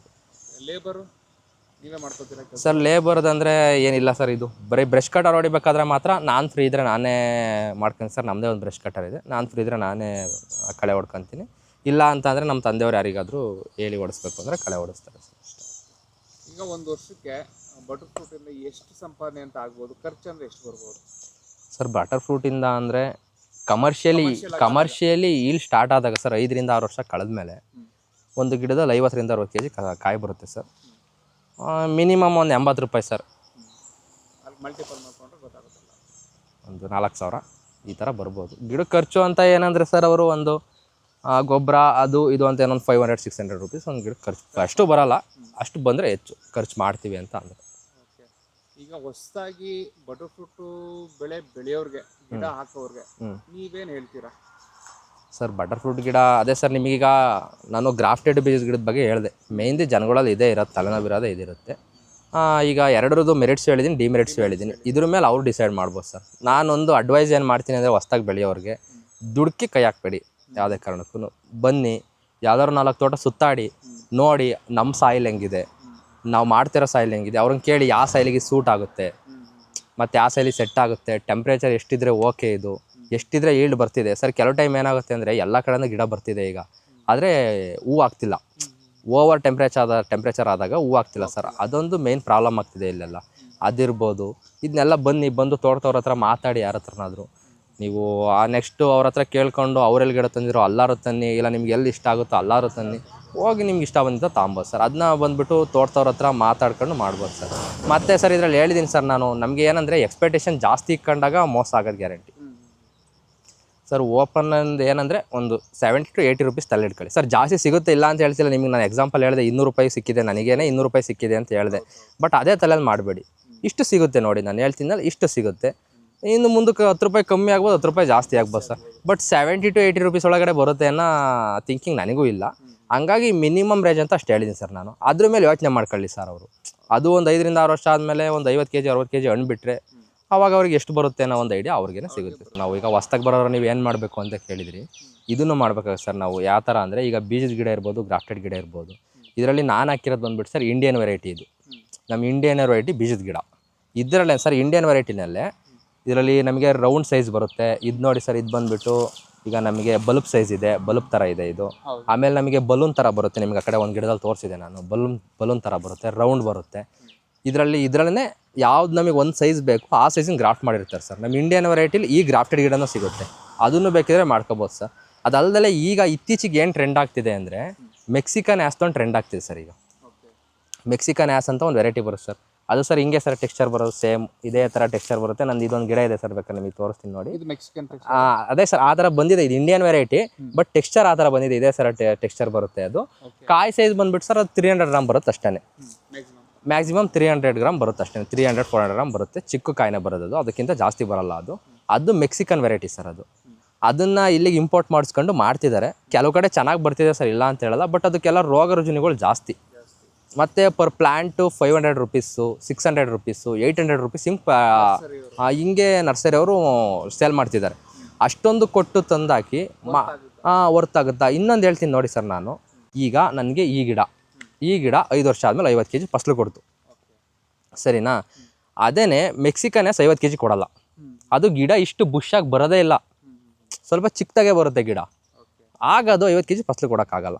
ಹೋಗ್ಲಿ ಸರ್ 30 kgನೇ ಕೊಡ್ತು ಅಂದ್ಕೊಳ್ಳಿ, ಇದು 50 kg ಕೊಡ್ಬೇಕಾದ್ರೆ ಅದು 30 kg ಕೊಡ್ತೀವಿ ಅಂದ್ಕೊಳ್ಳಿ. ಇಲ್ಲಿ 20 kg ಫಸಲು ಜಾಸ್ತಿ ಬಂತಲ್ಲ, ಅಲ್ಲಿ 50 ರೂಪಾಯಿ ರೇಟ್ ಜಾಸ್ತಿ ಸಿಗ್ಬೋದು ಸರ್. ಅದಕ್ಕೂ ಹೇಳ್ತಾರೆ 500-300 ರೂಪಾಯಿ ಸಿಗುತ್ತೆ, 400 ರೂಪಾಯಿ ಸಿಗುತ್ತೆ ಅಂದರೆ. ಅದು ಸರ್ ನಾನು ಹೇಳಿದ್ನಲ್ಲ, ಡಿಪೆಂಡ್ಸ್ ಟೈಮಲ್ಲಿ ನಮ್ಮ ಕಡೆ ಎಲ್ಲೂ ಸಿಗಲಿಲ್ಲ ಅಂದರೆ ಹೊರಗಡೆಯಿಂದ ಎಕ್ಸ್ಪೋರ್ಟ್ ಮಾಡಿಸ್ಕೊಂತಾರೆ ಹಣ್ಣ. ಆ ಟೈಮಲ್ಲಿ ರೇಟ್ ಇರುತ್ತೆ. ನಮ್ಮ ಕಡೆ ಎಲ್ಲೂ ಸಿಗಲ್ಲ ಅಂದರೆ ಯಾಕೆ ನಮಗೆ ಹೆಂಗೆ ಸಿಗುತ್ತೆ ಸರ್ ರೇಟು? ನಾನು ಅದನ್ನು ಕೇಳೋದು, ನರ್ಸರಿಯವ್ರು ಇರ್ಬೋದು, ಯಾರು ಇರ್ಬೋದು, ಅವ್ರು ಹೇಳ್ತಾರಲ್ಲ, ನಾನು ಅದನ್ನು ಕೇಳೋದು. ನಿಮ್ಮ ಮೆಕ್ಸಿಕನ್ ಅಷ್ಟು ಹಾಕಿರೋ ಅಷ್ಟು ಸಿಗುತ್ತೆ, ಇಷ್ಟು ಸಿಗುತ್ತೆ ಅಂತ. ಸರ್ ನಾನು ಒಂದು ಓಪನ್ ಆಗಿ ಹೇಳ್ತೀನಿ ಸರ್, ಹಣ್ಣಿನ ಮಾರ್ಕೆಟ್ ಅಂತ ಬೆಂಗಳೂರು ಉಸ್ಕೂರು ಮಾರ್ಕೆಟ್ ಇದೆ. ನಾನು ಒಂದು 5-6 ಸಲ ಸುತ್ತಾಡಿದ್ದೀನಿ ಉಸ್ಕೂರು ಮಾರ್ಕೆಟಲ್ಲಿ. ನಮ್ಮದು ಈ ಸಲ ಸ್ವಲ್ಪ ಕಮರ್ಷಿಯಲಾಗಿ ಬರೋದ್ರಿಂದ ಅಲ್ಲಿ ಕಳಿಸ್ಬೇಕು ಅಂತಲೂ ಸ್ವಲ್ಪ ಮಾತಾಡಿದ್ದೀನಿ ನಾನು, ಉಸ್ಕೂರು ಮಾರ್ಕೆಟಿಗೆ ನೋಡೋಣ ಮಾಡೋಣ ಅಂತ. ಅಲ್ಲಿ ನಾನು ಹೋಗಿ ವಿಚಾರಿಸಿದ ಪ್ರಕಾರ ಸರ್, ಅದು 300 ರೂಪಾಯಿನೂ ಇರುತ್ತೆ ಸರ್. ಅದು ಇದೇ ಥರ 100-150 ರೂಪಾಯಿಗೂ ಬರುತ್ತೆ ಸರ್ ಮೆಕ್ಸಿಕನ್ ಹ್ಯಾಸನು. ಸರ್ ಈಗ ನಮಗೇನಂದರೆ ಜನಗಳಿಗೆ ಯಾವುದು ವೆರೈಟಿ ಅನ್ನೋದು ಮೇಲೆ ಡಿಪೆಂಡ್ ಆಗಲ್ಲ ಸರ್. ಈಗ ಜ್ಯೂಸ್ ಶಾಪಲ್ಲಿ ಇರ್ಬೋದು, ಯಾವುದ್ರಲ್ಲಿ ಇರ್ಬೋದು, ಅಲ್ಲೆಲ್ಲ ತೊಗೊಳೋದಾದ್ರೆ ಏನು ಮಾಡ್ತಾರೆ ಅಂತ ಅಂದರೆ ಕಾಯಿ ಸೈಜು ಇದನ್ನು ನೋಡ್ತಾ ಅಂತಾರೆ ಸರ್. ಅವರಿಗೆ ಮೆಕ್ಸಿಕನ್ ಹ್ಯಾಸು ಇದು ಈ ಥರ ಬೇಕಿಲ್ಲ ಸರ್. ಇದು ದಪ್ ಸೈಜ್ ಬೇಕು ಸರ್. ಹಂಗಾಗಿ ಆ ಥರ ಅಂತಾರೆ. ಅದರಿಂದಾಗಿ ಮೆಕ್ಸಿಕನ್ ಹ್ಯಾಸಿಗೆ ಹೋಗೋರಿಗೆ ಒಂದೇನು ಹೇಳ್ತೀನಿ ಅಂದರೆ ಸರ್, ನಾನು ಸ್ವಲ್ಪ ಕೆಲವರು ಕರುಣಾಕರನ್ ಅಂತ ಒಬ್ಬರು ಸೈಂಟಿಸ್ಟ್ ಇದ್ದಾರೆ ಸರ್, ಅವರು ತುಮಕೂರು ಹತ್ರ ಇದು ಬರುತ್ತೆ ಸರ್, ಹಿರೇಹಳ್ಳಿ ಫಾರ್ಮ್ ಬರುತ್ತೆ, ಅಲ್ಲೋಗಿ ಅವ್ರನ್ನ ಒಂದ್ಸಲಿ ಮೀಟ್ ಮಾಡ್ಕೊಂಡು ನಾನು ಹ್ಯಾಸ್ ಮಾಡಬೇಕು ಅಂತ ನೋಡಿ ಮಾತಾಡ್ಕೊಂಡು ಬಂದಿದ್ದೆ ಸರ್. ಅದೇನಾಗ್ತಿದೆ ಅಂದರೆ ಸ್ಟಾರ್ಟಿಂಗ್ ಚೆನ್ನಾಗಿ ಬರ್ತಿದೆ ಅಂತೆ ಸರ್. 5 ವರ್ಷ 6 ವರ್ಷ ಆದಮೇಲೆ ಗಿಡ ಒಣಗೋದು ಈ ಥರ, ಮತ್ತು ಕಾಯಿ ಸೈಜು ಕರೆಕ್ಟಾಗಿ ಬರದೇ ಇರೋಂಥದ್ದು, ಸ್ಟ್ರೆಸ್ ಆಗೋಂಥದ್ದು ಈ ಥರ ಆಗ್ತಿದೆ. ಅದು ಬಂದ್ಬಿಟ್ಟು ಅದು ಮೆಕ್ಸಿಕನ್ನಲ್ಲಿ ಆ ವಾತಾವರಣಕ್ಕೆ ಹೊಂದ್ಕೊಂಡಿರುತ್ತೆ, ಅಲ್ಲಿದ್ದಾಗಿರುತ್ತೆ. ಅದೊಂದು ಸ್ವಲ್ಪ ನೋಡಿ ಮಾಡಿ ಅಂತ ಹೇಳ್ತೀನಿ ಸರ್. ಅದನ್ನೇ ಬೇಕಾದ್ರೆ ಒಂದು ಕಾನ್ಫಿಡೆಂಟ್ ನಾನೇನು ಕೊಡ್ತೀನಿ ಅಂದರೆ, ಇಲ್ಲ ಬೀಜದ ಗಿಡ ಹಾಕೋದಾದ್ರೂ ಅಷ್ಟೇ, ಇಲ್ಲ ಇಂಡಿಯನ್ ವೆರೈಟಿ ಗ್ರಾಫ್ಟೆಡ್ ಗಿಡ ಹಾಕೋದಾದ್ರೂ ಅಷ್ಟೇ, ಅವೆರಡನ್ನೂ ಮಾಡಿ ಅಂತ ಹೇಳ್ತೀನಿ ಸರ್. ಚೆನ್ನಾಗಿ ಬರುತ್ತೆ ಸರ್. ಅದು ನಮ್ಮ ಕಡೆ ವಾತಾವರಣಕ್ಕೆಲ್ಲ ಬರುತ್ತೆ, ಹೊಂದ್ಕೊಳ್ಳುತ್ತೆ. ಅಪ್ ಟು ನಮ್ಮದು ಸರ್ ಬಿಸಿಲಿದ್ದಾಗೆಲ್ಲ ಒಂದು 36-37 ಟೆಂಪ್ರೇಚರ್ ಹೋಗುತ್ತೆ. ಮತ್ತು ನಮ್ಮ ತೆಂಗಿನ ತೋಟದೊಳಗಿರೋದ್ರಿಂದ ಸ್ವಲ್ಪ ಕಂಟ್ರೋಲ್ ಆಗೈತೆ. ಗಿಡ ಅಷ್ಟೊಂದು ವೀಕ್ ಆಗಲ್ಲ, ಸ್ಟ್ರೆಸ್ ಆಗಲ್ಲ, ಕಡಿಮೆ ಸ್ಟ್ರೆಸ್ ಆಗ್ತಿದ್ದಾವೆ. ಹಂಗಾಗಿ ಅಷ್ಟರಲ್ಲಿ ಮಾಡ್ಬೋದು ಸರ್. ಮತ್ತು ಸರ್ ಇದು ಪ್ಲಾಂಟಿಂಗ್ದು ಒಂದು ಹೇಳ್ತೀನಿ ನೋಡಿ ಸರ್. ಪ್ಲಾಂಟಿಂಗ್ದು ಯಾವ ಥರ ಮಾಡ್ಬೋದು ಅಂತ ಅಂದರೆ, ಇದು ಸರ್ ನಾವು ಬೀಜದ ಗಿಡ ಹಾಕೋದಾದರೆ 2x2 ಗುಂಡಿ ಹೊಡೆದ್ಬಿಟ್ಟು ಅದರಲ್ಲಿ ಗೊಬ್ಬರ, ಟ್ರೈಕೋಡರ್ಮಾ ಸರ್. ಇದು ಸ್ಟಾರ್ಟಿಂಗು ಟ್ರೈಕೋಡರ್ಮಾ ಸುಡೋಮನಸ್ ನಾವು ಯೂಸ್ ಮಾಡಲೇಬೇಕು. ಯಾಕೆಂದರೆ ಇದಕ್ಕೆ ಮೇಯ್ನ್ ಬರೋದೇ ಬೇರು ಕೊಳೆಯೋ ರೋಗ. ಅದು ಬರಬಾರ್ದು ಅಂದರೆ ನಾವು ಸ್ಟಾರ್ಟಿಂಗು ಟ್ರೈಕೋಡರ್ಮಾ, ಸೂಡೋಮನಸ್ಸು, ಬೇವಿನ ಹಿಂಡಿ, ಈ ಗೊಬ್ಬರ ಇದನ್ನೆಲ್ಲ ಸ್ವಲ್ಪ ಮಿಕ್ಸ್ ಮಾಡಿಬಿಟ್ಟು ಅದರಲ್ಲೆಲ್ಲ ಇವೆಲ್ಲ ಮೈಕ್ರೋ ಆರ್ಗಾನಿಸಮ್ ಡೆವಲಪ್ ಆದಮೇಲೆ ಒಂದು ವಾರ ಅದಕ್ಕೆ ಸ್ಪ್ರಿಂಕ್ಲಿಂಗ್ ಮಾಡಿ ಮೈಕ್ರೋ ಆರ್ಗಾನಿಸಮ್ ಎಲ್ಲ ಡೆವಲಪ್ ಆದಮೇಲೆ ಗುಂಡಿ ಒಳಗಡೆ ಹಾಕ್ಬಿಟ್ಟು ಸರ್, ಅದು ಬೀಜದ ಗಿಡ ಹಾಕೋದಾದರೆ ಸರ್ 1-1.5 ಫೀಟ್ ಇದ್ದರೂ ನಡೆಯುತ್ತೆ. ಗುಂಡಿ ಆಳ ಅಗಲ ಮಾಡಿದರೆ ಸ್ವಲ್ಪ ಬೇರೆ ಬಿಡೋಕ್ಕೆ ಅದಕ್ಕೆ ಫ್ರೀ ಆಗುತ್ತೆ, ಏನು ತೊಂದರೆ ಇಲ್ಲ ಸರ್, ಮಾಡ್ಬೋದು. ಮತ್ತು ಗ್ರಾಫ್ಟೆಡ್ ಗಿಡ ನಾಟಿ ಮಾಡಬೇಕಾದ್ರೆ ಇನ್ನೊಂದು ಏನಂದರೆ ಸರ್, ಅದು ಕಸಿ ಕಟ್ಟಿರೋ ಗೆಣ್ಣಿರುತ್ತೆ. ಆ ಗೆಣ್ಣಿಂದ ಕೆಳಗಡೆ ಮಾತ್ರ ಮುಚ್ಚಬೇಕು. ಕೆಲವ್ರು ಏನು ಮಾಡಿಬಿಡ್ತಾರೆ ಅಂದರೆ ಗೆಣ್ಣಿಂದ ಮೇಲ್ಗಡೆಗೆ ಮುಚ್ಚಿಬಿಡ್ತಾರೆ. ಗೆಣ್ಣಿಂದ ಮೇಲ್ಗಡೆಗೆ ಮುಚ್ಚಿದ್ರೆ ಗಿಡ ಹೋಗೋ ಚಾನ್ಸಸ್ ಜಾಸ್ತಿ ಇರುತ್ತೆ ಸರ್. ಅದೇನು ಪಾಟ್ ಬಂದ್ಬಿಟ್ಟು ಅರ್ಧ ಅಡಿ ಇರುತ್ತೆ. ಅದರಿಂದ ಮೇಲ್ಗಡೆಗೆ ಒಂದು ಅರ್ಧ ಅಡಿ ಗಿಡ ಬಿಟ್ಟಿರ್ತಾರೆ, ಅದರಿಂದ ಮೇಲ್ಗಡೆ ಕಸಿ ಕಟ್ಟಿರ್ತಾರೆ ಸರ್. ಇವರು 1 ಅಡಿ ಅಷ್ಟೇ ಉಣ್ಬೇಕಿರೋದು. ಅದೇ ಬೀಜದ ಗಿಡ ಆದರೆ ಒಂದು ಅರ್ಧ ಅಡಿ ಜಾಸ್ತಿ ಉಣ್ಲಿ, ಅದರಲ್ಲಿ ಏನಿರಲ್ಲ, ಪ್ರಾಬ್ಲಮ್ ಇರಲ್ಲ. ಇದಾದರೆ 1 ಅಡಿ ಉಣ್ಬೇಕಾಗುತ್ತೆ ಸರ್ ಇದು. ಮತ್ತು ಇನ್ನು ಮಣ್ಣಿಂದ ಹೇಳ್ತೀನಿ ಸರ್ ನಾನು. ಮಣ್ಣು ಇದಕ್ಕೆ ಬಂದ್ಬಿಟ್ಟು ಸರ್ ರೆಡ್ ಸಾಯಿಲ್ ಸೂಕ್ತ. ಎಲ್ಲ ಮಾಡೋದು ರೆಡ್ ಸಾಯಿಲ್ಗೆ ಅಪ್ರೋಚ್ ಮಾಡ್ತಾರೆ ಸರ್. ರೆಡ್ ಸಾಯಿಲ್ ಇರ್ಬೋದು, ಸ್ವಲ್ಪ ಕಲ್ಲು ಜರುಗು ಇದ್ರೆ ನಡೆಯುತ್ತೆ. ಹೆವಿ ಕಲ್ಲಿದ್ರೂ ಸ್ವಲ್ಪ ಸ್ಮೂತ್ ಗಿಡ ಬರೋಕ್ಕೆ ಸ್ವಲ್ಪ ಟೈಮ್ ತೊಗೊಳುತ್ತೆ. ಮತ್ತು ನಾನು ಹೇಳೋದೇನೆಂದರೆ ಸರ್, ಬ್ಲ್ಯಾಕ್ ಕಾಟನ್ ಸಾಯಿಲಲ್ಲಿ ಮಾಡಲೇಬಾರ್ದು. ಈ ಬ್ಲ್ಯಾಕ್ ಕಾಟನ್ ಸಾಯಿಲ್ ಅಂದರೆ ಗೊತ್ತಿರೋ ಸರ್, ಎರೆಮಣ್ಣು ಅಂತ ಹೇಳ್ತಾರೆ ನಮ್ಮ ಕಡೆ. ಬ್ಲ್ಯಾಕ್ ಸಾಯಿಲ್ ಬರುತ್ತಲ್ಲ ಅದು, ಅದರಲ್ಲಿ ಮಾಡಬಾರ್ದು ಸರ್. ಅದೇನಂದರೆ ಅದು ನೀರು ಜಾಸ್ತಿ ಹಿಡಿದಿಟ್ಕೊಳ್ಳುತ್ತೆ. ಮತ್ತು ಸರ್ ಇನ್ನು ಜೌಗು ಪ್ರದೇಶ ಬರುತ್ತಲ್ಲ, ನೀರು ಹಿಡಿದಿಟ್ಕೊಳ್ಳೋದು ಅರಿಯತೆಲ್ಲ ಇರುತ್ತಲ್ಲ ಸರ್, ಆ ಜೌಗು ಇರುತ್ತಲ್ಲ ಅಂಥ ಮಾಡಬಾರ್ದು. ಅದನ್ನ ಬಿಟ್ಟು ಬೇರೆ ಕಡೆ ಸ್ಮೂತ್ ಮಣ್ಣಿದ್ರೆ ಯಾವುದ್ರಲ್ಲಾದ್ರೂ ಮಾಡ್ಬೋದು ಸರ್. ಇದು ಉಸ್ಕೂರು ಓಪನ್ ಮಾರ್ಕೆಟೇ ಇದೆ ಸರ್. ಇದು ನಾವಿಲ್ಲಿಂದ ಉಸ್ಕೂರಿಗೆ ಈಗ ಕಳಿಸ್ಕೊಡ್ತೀನಿ ಅಂದ್ರೂ ನನ್ನ ಹತ್ರ ಕಾಂಟ್ಯಾಕ್ಟ್ ಇದೆ ಸರ್. ನನ್ನ ಹತ್ರ ಉಸ್ಕೂರು ಮಾರ್ಕೆಟಲ್ಲಿ ಸರ್, ನಾನಂತ ಅಲ್ಲ, ಯಾರಾದ್ರೂ ಸಿಗುತ್ತೆ ಅಲ್ಲಿ. ನನ್ನ ಹತ್ರ ನಾನು ಹೋಗಿರೋದಕ್ಕೆ ಒಂದು 4-5 ಜನದ ಕಾಂಟ್ಯಾಕ್ಟ್ ಇದೆ. ಬೇಕಾದ್ರೆ ನಾವು ಡೈರೆಕ್ಟ್ ಉಸ್ಕೂರು ಮಾರ್ಕೆಟ್ಗೆ ಕಳಿಸ್ಬೋದು ಸರ್. ಅಲ್ಲಿಗೆಲ್ಲ ಕಳಿಸ್ಬೇಕಂದ್ರೆ 1 ಟನ್ನು 2 ಟನ್ ಇರಬೇಕು. ಇಲ್ಲೇ ಅಕ್ಕಪಕ್ಕದಲ್ಲಿ ನಮ್ಮ ಸ್ನೇಹಿತರು ಇದೆ ಸರ್, ಸ್ವಲ್ಪ ಒಂದು 20 ಕಿಲೋಮೀಟ್ರ್ 30 ಕಿಲೋಮೀಟ್ರ್ ಸರೌಂಡಿಂಗ್ಸಲ್ಲಿ ಇದೆ.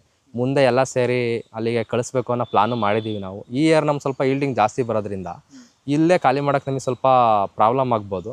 ಹಂಗಾಗಿ ಈಲ್ಡಿಂಗ್ ಎಲ್ಲ ಒಂದೇ ಸಲ ಬಂದಮೇಲೆ ಈಗ ನಮ್ದೊಂದು ಟನ್ ಬಂದರೆ ಅವ್ರದ್ದೊಂದು ಟನ್ ಬಂದರೆ ಒಂದು ಗಾಡಿ ಮಾಡಿಬಿಟ್ಟು ಕಳಿಸೋದು. ನಮಗೆ ಏನಂದರೆ ಒಂದು ಪ್ರಾಬ್ಲಮ್, ಬೆಂಗಳೂರಿಲ್ಲಿಂದ 180 ಕಿಲೋಮೀಟ್ರ್ ಆಗುತ್ತೆ. ನಾವು ಟ್ರಕ್ ಮಾಡಿದರೆ ದೊಡ್ಡ ಟ್ರಕ್ನೇ ಮಾಡಿ ಕಳಿಸ್ಬೇಕು. ನಮಗೆ ಬಾಡಿಗೆ ಎಲ್ಲ ವರ್ಕೌಟ್ ಆಗಬೇಕು ಅಂದರೆ ದೊಡ್ಡ ಟ್ರಕ್ನೇ ಮಾಡಿ ಕಳಿಸ್ಬೇಕು. ಹಂಗಾಗಿ ಆ ರೀತಿ ಮಾಡೋಣ ನನ್ನ ಪ್ಲಾನ್ ಇದೆ. ಲಾಸ್ಟ್ ಟೈಮ್ ಹೋಗಿ ನಾನು ಮಾತಾಡ್ಕೊಂಡು ಬಂದಿದ್ದೀನಿ ಸರ್. ಅವ್ರು ಕಡೂರ್ ಹತ್ರ ಗಾಡಿ ಬರುತ್ತೆ, ಅವ್ರದಕ್ಕೇ ಹಾಕ್ಕೊಡ್ಬೋದು. ಅದೇ ಸರ್, ಮಾರ್ಕೆಟಿಂಗ್ದು ಪ್ರಾಬ್ಲಮ್ ಅನ್ನೋದು ಅದೇ ಸರ್ ನಾನು ಹೇಳ್ತಿರೋದು. ಅದಕ್ಕೆ ನಾನು ಮೊದಲೇ ನಾನು ಹೇಳ್ತಿಲ್ಲ ಈಗ ಅಷ್ಟು ಸಿಗುತ್ತೆ ಇಷ್ಟು ಸಿಗುತ್ತೆ ಅಂತ ಹೇಳ್ತಿಲ್ಲ. ರೈತರ ತಲೆಯಲ್ಲಿ ಏನು ಮಿನಿಮಮ್ 50 ರೂಪಾಯಿ, 50 ರೂಪಾಯಿಗೆ ಬರೋಲ್ಲ ಸರ್ ನಾನು ಹೇಳ್ತಿರೋದು. ಅಷ್ಟು ಇಟ್ಕೊಂಡು ಮಾಡಿ ಜಾಸ್ತಿ ಸಿಗ್ತಾ ನಮಗೆ ಖುಷಿ ಆಗುತ್ತೆ.